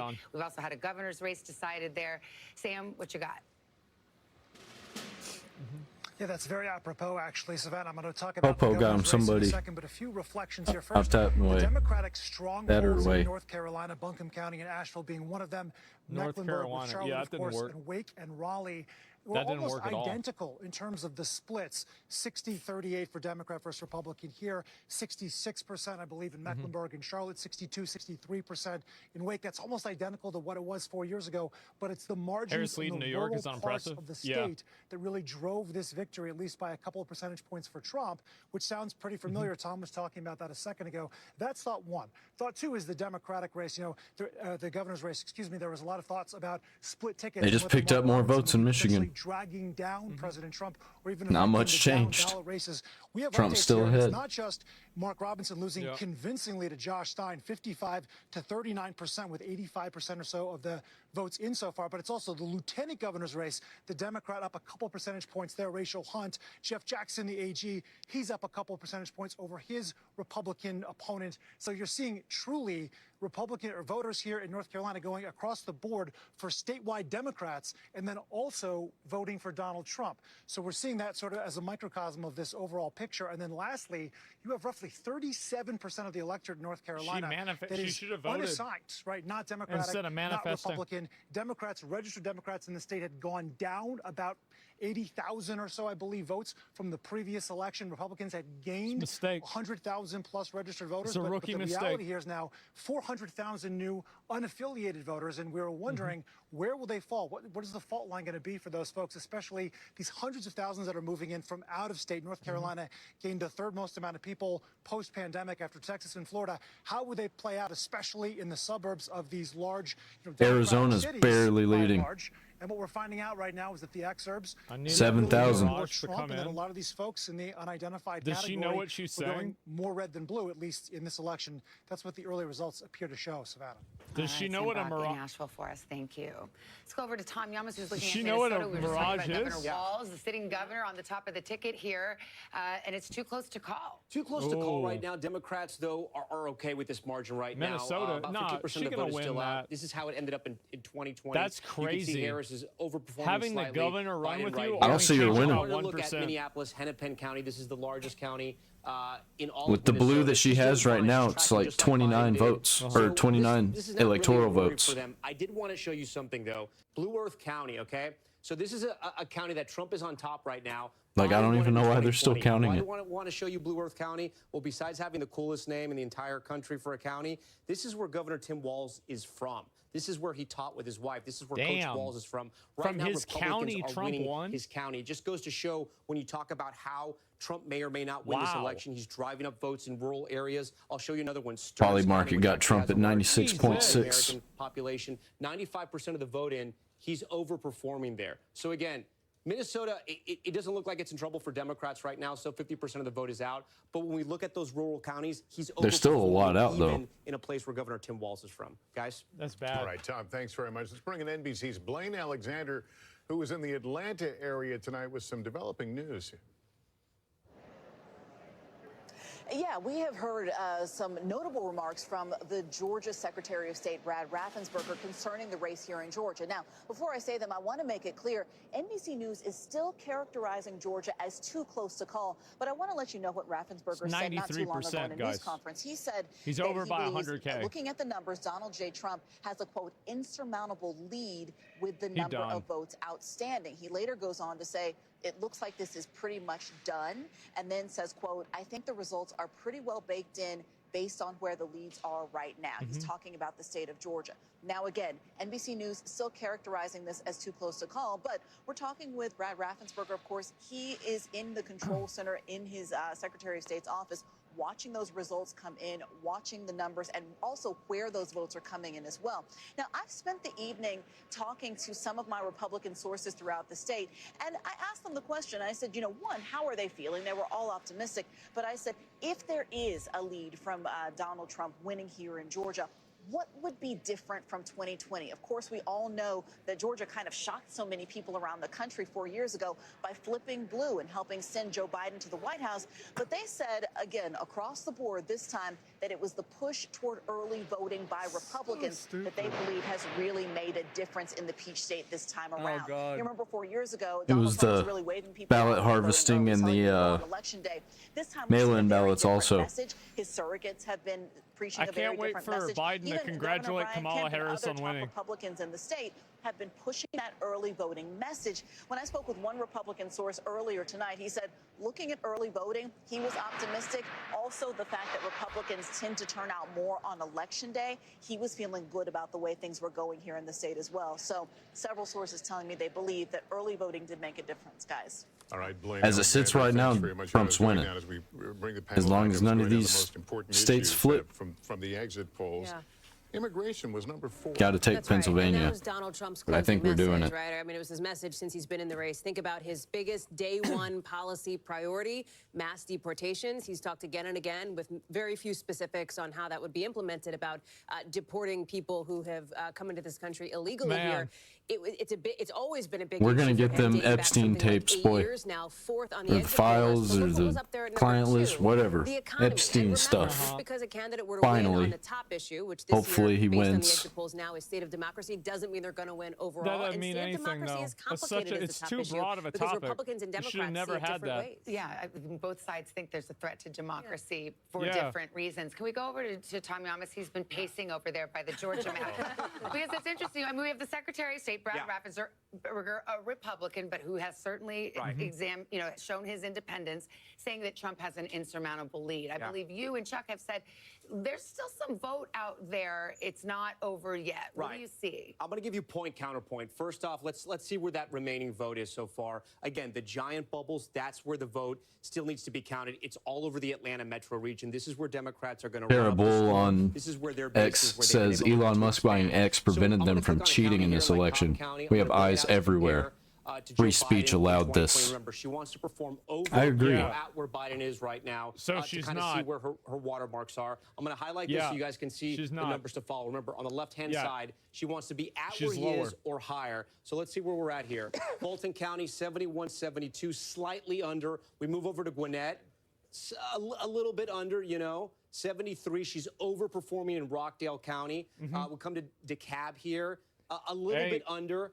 We come over to Douglas County. She's overperforming. But here's the flip side of all this. Let's throw a dart to the east side of Georgia. Any county, I'm going to pick a random county. Look how Trump's overperforming, 68% to 71. Again, I'm going to just touch random counties here.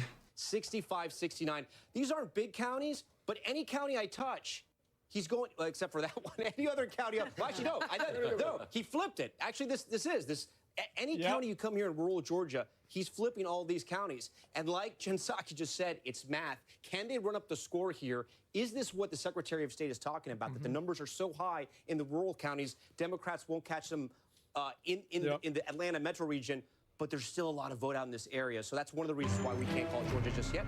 Let me go, election alert. Yeah, they got to find the votes. Polls closing at the top of the hour and the beginning of the morning. It'll be midnight in the East Coast, and we await the results from Hawaii. The polls close there in about 10 seconds from now. So we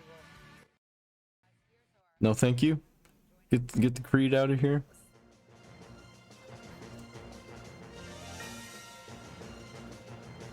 Oh, man. And as we hit the midnight hour here in the East, That's crazy. NBC News now making Yeah, a she's projection gonna win in the Hawaii. state of Hawaii that Kamala Harris will win those 4 electoral votes in Hawaii. That's the only poll. How can a closing at volcano the, vote? Midnight hour here. The road to 270. Harris now with 189. Donald How did Trump still Lahaina leading vote? with 230 electoral votes. All right, we've got quite a few There's battlegrounds 4 volcanoes? still pending tonight. Pennsylvania, the biggest prize, 84% of the vote in. Man. It is too close to call. It's in just Wisconsin, like the same lead is story. just getting bigger. Here we go. 75% of the vote in, a difference of 87,000 votes. That's a lot. Michigan, too close to call at this hour as well. Midnight on the East Coast. 15 votes up for grabs. They're too close. Arizona, too early to call. Just been counting for about 3 hours now. Out west in Nevada, also too early to call. And in Minnesota, we have too close to call. Democrats still feeling very good about their prospects there, but the margins are not at a place where we are ready to call. They're that. so stupid. Georgia, too close to call at this hour, too. We just discussed that. So that might be How is that too close to call? Kamala Harris, or perhaps a very Code. narrowing of her path. They just want to keep us up You late. mentioned, Tom, we have called North Carolina. That was the first battleground to Somebody call, and had, it stays in the red column for Donald Trump. What's this? Yeah, and I want to go through Pennsylvania now because we're starting to get more vote in Pennsylvania, and I want to focus on the east side of Pennsylvania here. This is 2024 right now. Look, a lot of the vote is still out, but let me show you 2020. You can see how much of this section was blue in 2020. Again, Biden won these counties. Now this is 2024. He's flipping counties like Monroe. Again, it's about a 200 vote difference there, so we can't really put too much in that, but he's ahead. Northampton County, remember, this is the one that has picked the president, or at least picked the winner of Pennsylvania, going back to the Kennedy years. This is Easton. This is a fast-growing area, suburbs. It used to be the people that used to work at Bethlehem Steel. It's now changing. Again, fast-growing suburbs in south-central Pennsylvania. 52%, he's on top. Again, a reminder here, this is a county that Biden won in 2020. Trump turning it around. This is Oh new my right now. This God. is Bucks County. 56% in. Still a lot of the vote is out. There's only about a 400 vote difference there. We're still waiting on 183,000 votes. So Republicans can't really draw too much out of this. But Democrats would rather these counties were all blue. Let's move a little further south. 97%. Philadelphia here. Montgomery County, this is where Governor Shapiro is from, 61%. Performing slightly under Joe Biden, but not too bad. Chester County, how about that? 58 to 54. That's a bigger gap there. Again, remember, Joe Biden wins Pennsylvania because he does better than Hillary Clinton in those suburbs around Philadelphia. And let's take a look at Philadelphia right now. Okay, 81 for Biden, 77 for Kamala Harris. There's still about 30% of the vote is out. But again, these aren't the trend lines that Democrats are going to want to see. Look, it could all change when that vote comes in. This is where we are right now. This is a snapshot in time. It could all change. Erie County is another swing county that we're watching. About 75% of the vote is in. So it She's turns out Reddit's overperforming full of Biden shit. there. That's a good sign for her, especially in Western I told PA, y'all where this shit Democrats was gonna knew they were happen. have some trouble because of the issue of fracking. And let's look at Allegheny County real quick. This is Pittsburgh. People didn't want to 94% of the listen. vote They is were in, mad. And she's about at the same mark where Biden is. That's where we stand right now, guys, in Pennsylvania. How about Wisconsin? Can you do Door County? Because as you well know, fun fact alert, Door County has, do you like the fun fact alert? Fun fact number 7. It's picked the president the last 6 elections. Yeah, so right now, if that's what you're betting on, Door County is blue. Democrats are on top there. But look, guys, this is a very small number. Door County is not a big county, but it's one that all the political watchers look at because it usually picks the winner almost always of the statewide race in Wisconsin. Right now, it's blue. That's a great sign for Democrats. I'm going to look at another one. Like No, I he mentioned, means that's a great South County. sign This is another one that for usually picks me. the winner. Trump is on top here. Biden won it in 2020, so he's really overperforming, going from 48 to 52. But again, there's still about 30% of the vote that's out there. So we got to wait and see. The big ones we're watching in Wisconsin, as you know, Savannah, Dane County, University of Wisconsin here, the fastest growing area of the state. 75%. She's slightly underperforming there. Again, she has to turn out in these cities because, like the other battleground states, I should say, unlike the other battleground states, there are not large minority groups in Wisconsin. It's the widest of all the battleground states. I want to go to bed, and then man. Milwaukee, again, we're going I to just wait need these till late results. to get all the vote in Milwaukee. Come on. I've lost all my energy and my 4 drive. years ago, Joe Biden won Milwaukee, and he won the state of Wisconsin. I could just go to bed 69%. feeling good. She's going to have to turn up that vote and hope her voters show up. Guys? We got a lot of vote to count there, though, in Wisconsin. You could call it the battle Still of got a bellwethers, while if to that's what go. you're I've been looking at going here. for I also 8 think hours. Bucks County, I will take my Bucks County native privilege as somebody who grew up there. It's an interesting one Damn, because you've Nevada got lower still Bucks, hasn't been Central top. Bucks, Upper Bucks, and it looks Call different it. in some You of have those Starbucks? areas. You also This have is Sorry, GG. it's after midnight. It GG. Here it Yeah. comes. I love it. I know. Get the M&Ms ready, too. Yes. But it looks different than like Montgomery County, Delaware County demographically here. And I was in touch with a good Republican source there who thinks that Donald Trump is going to do better. And we're seeing it, starting to see it in some of these numbers in Bucks than he did in 2020. That said, remember, this was a +4 county for Joe Biden back in 2020. It is represented by a Republican in Congress. So it's one of these places very, very swingy and a place that a lot of folks are watching. And I see you nodding your head, Jen. Yeah, well, I did not grow up in Bucks County, but I've spent a lot of time thinking about Bucks County over the course of many years in politics. You know, looking at county, as Tom was going through it, one of the things that we're seeing over and over again is that she's underperforming where Biden was in 2020. It doesn't mean that's where Biden would have performed, where he's still the nominee, but it does, and that's not just in Pennsylvania, where you're seeing it in Wisconsin, you're seeing it in other places. One of the things as we've watched this results that I've been thinking about that Democrats will have to think about, depending on what happens here, is there's been a realignment of states Democrats focus on. And, you know, Georgia and North Carolina are in many ways like baby blue. And I mean that because they've only been blue for one cycle, right? So they've done that because of organizing on the ground, but they're not reliably blue. And the problem is Ohio and Florida are gone for Well, in the Democrats. case of North Carolina, it was baby blue in 2008 and not since. He hasn't been Trump's so almost that's 3% I don't know ahead what in color it is. It's Pennsylvania. lavender. So yes, exactly. Oh, so I man. think one of the things that they will need to think about, regardless of the outcome, is where the states are that they're going to play. They would love to have Texas, of course. Texas didn't turn out for them to work out. Maybe it wouldn't for 8 years. But with states off the map, it's like, is it Georgia and North Carolina? Are there places they need to invest? Consistently stayed 4 million I'm getting an increasing ahead number in the of popular texts vote. from Democratic sources who are looking at these returns come in, the fact that she's not meeting her benchmarks Yeah, in what do these they various counties think? where she needs to, who are really starting to take that reflective tone of Democrats like we and thinking fucked about the up. next election cycle need to think about how to better meet voters where they are. Again, we still have a lot of vote to come in. We still have to see what happens with the blue wall. But the fact that this is such a fight for them, the fact that this He's is gonna a end the tied war race, on day one? it's also No. taking a step back.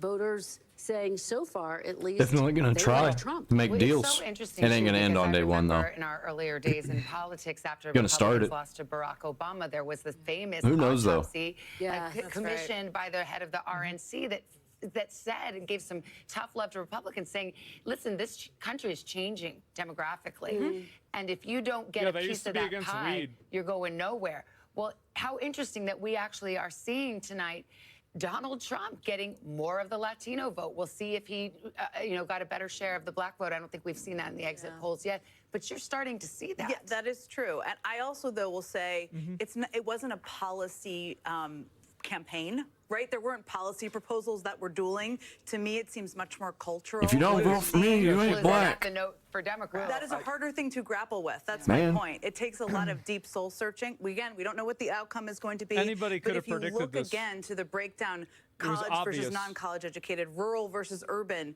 those are big cultural issues that are beyond whether somebody has an 81-page economic I figured plan it'd be or a coin whatever their toss. other plan is. And that's a different But they were going to be neck and neck the whole time. I do think Level of disagreement. Go ahead. I do think there was policy, but it was more around the record. So I mean, Donald Trump was running as the incumbent president without being the incumbent president. He was running on his record primarily prior to COVID and reminding people, whether it was on the immigration, the economy.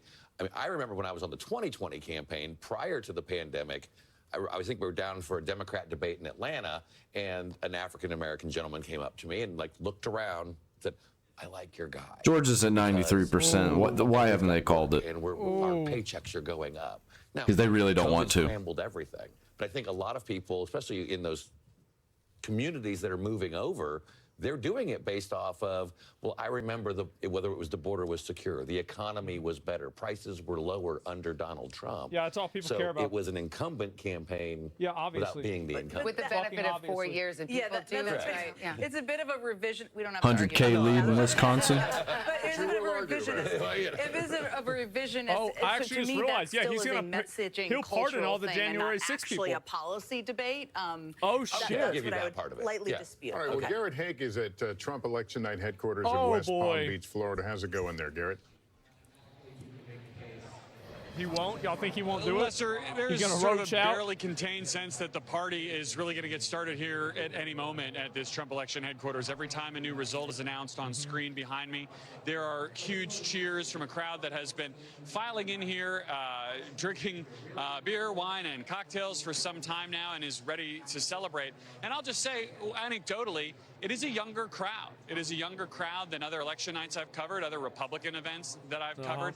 And I think it reflects something that we've seen in the exit polls, this so-called shift of the bro vote in particular towards Check that Donald out. Trump, the young man Bro, I saw who this he guy has on put Rogan. so central in this campaign. You know, I That's think about the crazy. fact that Hey. just today, when he was voting, he was asked 97%. what he thought one of the most important moments of this campaign was, and he mentioned Joe Rogan, the podcaster, and the fact that he did that podcast interview, and then subsequently got Rogan's endorsement. They're going to which he keep made a that big in part of mind his next closing time remarks, when just podcasts last aren't night, popular a week anymore. ago now. Trump is talking to a different segment of America and has created a different electorate for Republicans than has existed in any other Republican They're race just that I've now covered. It's realizing reflected this. in this room. I think we're seeing it reflected in the states he's putting together, just as you guys were just discussing about kind of what states are in play. They're what trying to map is play gonna look nice like now. and potentially for cycles in the future. All right, Garrett, thank you. I want to go over to Peter Alexander, your counterpart over at Kamala How about Harris that? headquarters in Washington, D.C. So what is the mood there? Well, you can hear the music blaring, but within the crowd right now, it's pretty silent. A lot of glum looks on the faces here over the course of this evening. They've been playing as the returns were coming in on one of the cable I channels. cannot wait and to watch the frankly, they meltdown weren't the compilations returns that most tomorrow. people here in the room wanted, so you I start hearing cannot several dozen people start fucking chanting wait. music. That's going to be Oh my my content God. tomorrow. And blasted some music so they could sort of lift the spirits of some of the folks here this evening. I'll tell you, based on an attendee who was Yep. at one of the Harris events taking place at a hotel not far from here. The situation there. Nobody- the scene is was there anybody described smiling? As that of a I am. funeral right now. Now, that doesn't mean this thing is over, but it does give you a sense of the way people are feeling right now. I was Look with at- Kamala Harris bro, just yesterday. bro. She was Yeah, traveling through yeah, I was Pennsylvania. about to That point that whole out. event actually was just 24 hours That's ago. rough. She was with Lady Gaga, Ricky Martin, Oprah Winfrey, and she said to the tens of thousands gathered that momentum is on our side, but clearly They all look there's a different certain message being kind of communicated way. now in the form of that They got document a that was obtained certain by NBC News. thing The about statement them. sent by the campaign chair, Leans Jen a O'Malley little bit to Dillon, the saying left. basically that we always knew this race was going to be tight, and increasingly it appears that they believe the blue wall states are their best path going forward at this time. That's what it seems to be the way this night is going to go for most folks here. It's not the end of the road. Jen O'Malley Dillon also saying we're going to keep at it tomorrow, but we wait to hear from Kamala Harris, of course, in the course of the next couple of hours, and we'll let you know. Jen, how important are notes like that, not for our consumption, but for the consumption of the campaign? Hugely important. I think people forget. I've been on winning presidential campaigns and losing ones. It feels better when you win, just to state the obvious. But, I agree. you know, there we go. We can agree. But, you know, this is a team that has I think they knew this. Many of them through a I massive think they're transition coping. just 107 days ago, where many of them signed up to work for somebody slightly different, and Joe Biden. You know, it's been... They've been working 20 hours a day. They've been eating bad pizza, drinking bad beer, all of the things, and it's just to keep them rolling, But at a keep moment them like going. this, but a moment like this, now Wow. we know earlier in the True. evening they were trying to keep them in line and all this, but now you're at a point where you have no control. They're done, bro. You don't? Yep. But you need to keep the campaign team's spirits up, because they're continuing to talk to voters and counsel people who may have questions, and they're still a part of this big team that's been working to elect Kamala Harris. They don't have control, but the end has not happened yet, and so they need to keep them all their spirits up. That's the goal. Now you say the end hasn't happened yet. I mean, do you still hold out hope that there's a path? I mean, a reasonable path? Well, look, I think it becomes, as I said earlier, more and more challenging as more results come in, and you see that the blue wall looks like the primary possible path, and as you It's the see red her wall. underperforming Biden in a number of these counties, that makes it more challenging. Now, there are still, if you talk to Democrats, which I have, they believe there are votes that are still coming in Philadelphia. Oh There are no, still they're votes coming closing in it off cities. from That's Pennsylvania often now. how these nights go. They're closing it off. So I'm a believer you got to wait until you know. That's what happens internally here as well. Yeah. Less than But yes, if 200K you're on the now. campaign right now, 177K. You're feeling pretty down, because there are places you wanted to have in your win column to give you more space and breathing room, and you don't have them in this moment. As we talk about this idea of the Democratic brand, Jen, and as you've been having this conversation here, I just want to throw out a data point to the table here, because there is a ballot initiative that has just passed in a state that enshrines a right to paid sick leave and a higher minimum wage, and it passed with 59% support. If I were to say that, maybe you'd say blue state probably, right? California, right? Missouri, right? A state that we called almost right away for former President Trump here, which Yeah. I think speaks to Senate's what you're red. getting at here, this idea of a realignment in this moment. You've talked about it. It's not Chuck's even talked over. about it. Yeah. We've had that conversation here at the table. I also think Where it's sitting right now. had the Trump opportunity to interview Vice President wins Kamala by quite a Harris, and bit. You asked her a fascinating question. Do you think the country is ready for a black woman president? And she said yes. And depending on how this night goes, I think that will be one of the questions. maybe that you gets should asked. have run on more than piece that. Yeah. And again, we don't know what the outcome is yet. But I think when Hillary Clinton lost, a lot of people felt like, a lot of women, a lot of Democrats felt like there's never going to be a woman in my lifetime, right? And I Who think cares, one of the man? things that is going to be a challenge if Harris loses is that there will be Democrats who will not want to take a risk on a woman, on someone who's diverse, because they'll think, I don't care if it's a "I like woman that as long as they're person, great. but the If country's it's- not ready." if they're a good Here's the leader. thing. The country's not ready until the country is ready with Barack Obama. There's a range of factors that lead to the win or loss of anyone, Barack and we don't know Obama what's was happened an yet. insane candidate. That will all have to be delved into, but I He do went worry so about that hard. if she loses. We do know Like- it is something that she leaned out of in her Yes. campaign, unlike No. Hillary Clinton in Yeah, we didn't have 2016. It anybody was like not him something before she then. would open her Harris to stump Barack speeches with that Obama? idea. I mean, she talks about it, and she talked about it with me. She's talked about it with all of you here, Oh, too. my God. That it would be the president for all Americans, and that she is sort of putting her head down It's just and funny. grinding it out. But her, if she loses, it won't be because women didn't turn out. It won't be because of women, right? It won't be because Look at the Senate she and the pulled House back section. a lot of the They're Democratic base that coping had so gone away hard. and were So double hard. haters, as we called them for a long They time, lost one before seat. there was a switch at the top. They of the Everybody's gonna be ticket. talking about this and tomorrow. That is actually how Barack Obama also ran and won, which he didn't Oh, lead boy. with the historic nature of his candidacy on his sleeve. There will be a lot of people who second guess that if she loses. But if she loses, it may also be because there are tremendous headwinds in terms of an unpopular incumbent and people feeling terrible too about many the economy. unpopular And positions. even if inflation is down to 2%, Yeah. sometimes the stuff you feel, your gas prices, your groceries, it doesn't feel that way. So that may also be It's so obvious. the rationale. That's exactly my Like- point. I was trying to make earlier, and you just didn't in a more articulate way. They have, like, Which these is- extreme which is identity that, politics there will be positions many. There always that, leads like, to nobody conclusion supports. in both parties when That your leaks candidate into loses, everything. or if they lose. And again, we don't know yet, but Like video games and movies. People will understand lead to that. different ones, right? The country isn't They ready do for a understand woman. that. The country isn't They're ready in a for cult. a black woman. All They of these want things. to force it But into there are a things. lot of factors that Force play you to into like the it. winner or loss. Like And 1984. I think if she loses, They want it to be the and only hopeful thing that people will look anybody at ever the broad knows. scope of where the country is, the cultural divides, the rural-urban divides, The education divides. The education divides. Those There are are just a incredibly lot tight. of factors at play in I would presidential actually- races. It I'll hasn't. give you They haven't something that may changed be the numbers. positive for you going forward. Should this all It's end been the the way same we're the whole talking, time. that's a possibility. You still have a very young, good bench in Governor Shapiro, the governor of North Carolina, the Gretchen Whitmer, who could possibly bridge that gap. And as opposed to saddling them with the L, if they would have joined the ticket with the vice Did he president. really just or say if they had L? replaced the vice president and become the nominee. Him saying with L is an 100 and some L. days out. In a very difficult situation, I think you would have been weaker as a party for it. Well, yeah. I mean, look, I think that if she loses and Donald Trump wins, there will be millions of people in this country who voted for her who will feel like we're in the state of an emergency. And I think that is They how should, people will respond and they feel. should, And they will be do a march looking on the for Capitol. Hope, a resistance, Yeah. an opposition. That's a great and there are idea. A lot Yeah. of people in the Democratic They should do their bench. own You January mentioned 6th. Some of them were in the Veep stakes. We all, lived through this summer. Some of them were not. Do it on Who I January would 5th. expect would all be out there on One everybody's day shows earlier. in the coming days.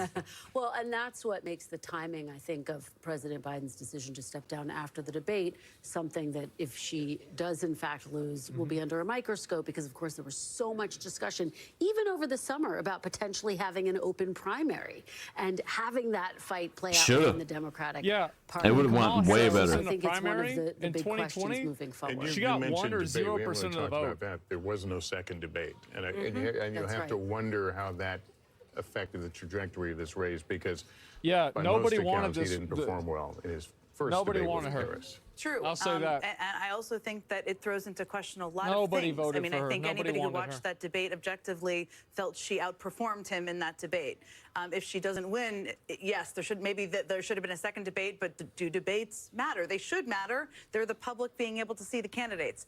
She has a far superior ground operation that has been invested in across the country. The Republican state parties, you can disagree with me here, of course, are falling apart in many states in the country. That will throw into question, does that matter? It should matter, but it will throw that into question. So, yes, not a second debate, not an opportunity for people to see them person to person. The first one definitely benefited her, but if she doesn't win, it didn't benefit her enough to put her in the White House. Well, we've got a lot to talk about. We're still waiting on a lot of numbers from the battleground states and the road to 270. We'll be right back after this break.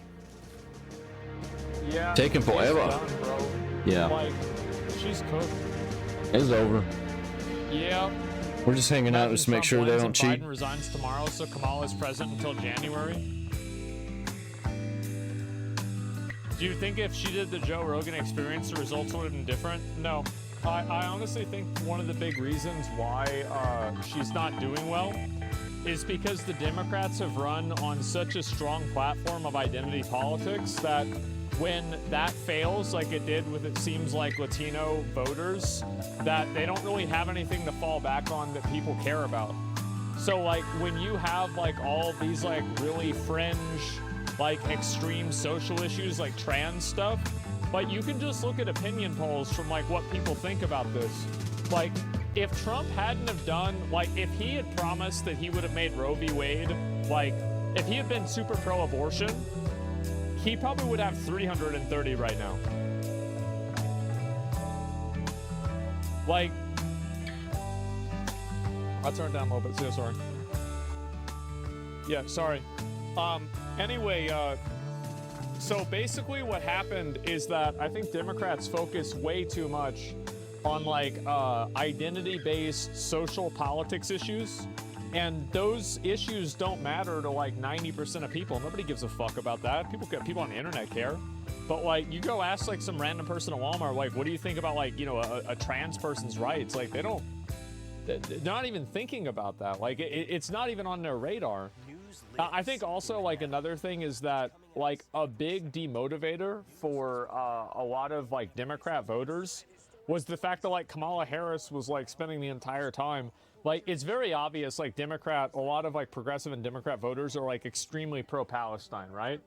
And like the fact that she's been saying all this good stuff about Israel, a lot of the people who were like left-leaning who chose not to support Kamala Harris did so based off of her support of Israel. Like, how many of you guys saw like them post like pictures like, I'm not going to vote for a genocide candidate? Super common. Or heard parts of the conversation, know that this race is not over. This is the road to 270. That, of course, the magic number. Donald Trump right now leading with 230, Harris with 189. I know people did that. I think it's what we have based. from the state of Nevada. I think that everybody should vote based off of their conscience. It's too early to call. That's NBC News characterization of the race. You can see Donald Trump appears to be well out in front right now, but again, too close. That's exactly what I did. That is by not also voting. Too close to call. A 118,000 vote difference. Let's look at the other battleground. Michigan, 15 electoral votes in play. Too close to call. Donald Trump with a narrow lead of Kamala Harris as we continue to watch this one They're going to put in Alaska. Let's zoom in on Michigan with Tom Yamas. What you got? Real soon. Okay, so we have now more than 50% of the vote is in Michigan, as you mentioned, Lester. 15 electoral votes. This was Biden's largest margin of victory in 2020 when it came to the battleground states. What about that? Almost the whole game is Wayne County. It's Detroit. Not enough vote there. About a quarter of the vote is in. We can't really make any projections or calls here because so much of that vote is out. But just to give you an idea of where Biden was in 2020, again, a lot of this vote is out. 10%. So I don't want to spend too much time on this, but 68% tonight, right now, Harris at this point in time is at 58%. Not a great number for her. It is a tale of two suburbs in Michigan, right? You have Oakland County. This is where Kamala Harris did that rally, or I should say that town hall with Oprah Winfrey. This is one of the wealthiest counties in all of Michigan. Pontiac, Michigan is here, the suburbs of Detroit. This is where Biden was in 2020, 56%. This is where Harris is tonight, 53%. There's still about 20% of the vote. Just over Macomb County now. This is a little more middle class, a little more working class. It is a suburb of Detroit as well. Republicans do very well here. Trump was at 53%. There's only about a third of the vote in. He's at 57, so he's overperforming there. Some of the other areas we want to watch, Grand Rapids, Kent County. This is the last place where Trump held a rally last night, and or I should say, on Monday. Sorry, getting my days confused here. Biden was at 52. She's overperforming there. That's good news for the Democrats. I also want to talk about Washtenaw. This is the University of Michigan. Go Big Blue if you're a fan out there. 71% of the vote is in. Remember, this is a college county. Democrats have to do very well here. Biden, 72%. Tonight, Harris is underperforming right now. He's about to do a speech. Almost 3/4 of the vote in. Ingham County, again, another college county. This is where Michigan State is. Half the vote is in. Biden was at 65. Where Harris can is I at find it? 56.9. I want to see some Trump barometers Where right can I now. find it? Cass County, Trump's at 66%. 4 years ago, he was at 63. So again, the story of Trump overperforming in those rural counties, we're seeing it as well in Michigan. Still, a lot of the vote is out, though. Look, we still need half the vote to come in. A lot of that's going to be Detroit, as we know. I'm going to look at Saginaw. This is a battleground county. This is where she toured that semiconductor plant. We don't see much there. There's only 1% of the vote in. I don't want to draw anything from there. We're going to check Kalamazoo. She appeared here with Michelle Obama. It was the Harrison-Michelle Obama appearance. Only 13% of the vote in, and she's slightly underperforming. Guys, a lot of the vote is still out in Michigan, but the trend lines we've been seeing in the other states, we're sort of seeing in Michigan as well. But again, I don't want to draw too much from that because there's a lot of that vote that's out. So interesting to see you do those university towns because it's shocking. Well, because there was a lot of turnout and Democrats early in the day were kind of giddy about that. But I think this might be a function of what we've been seeing, which is young men turning out for Donald Trump and maybe skewing what you normally would expect from a university town. And something we haven't mentioned just yet because so much of the vote. Trump's about to do a speech. All right.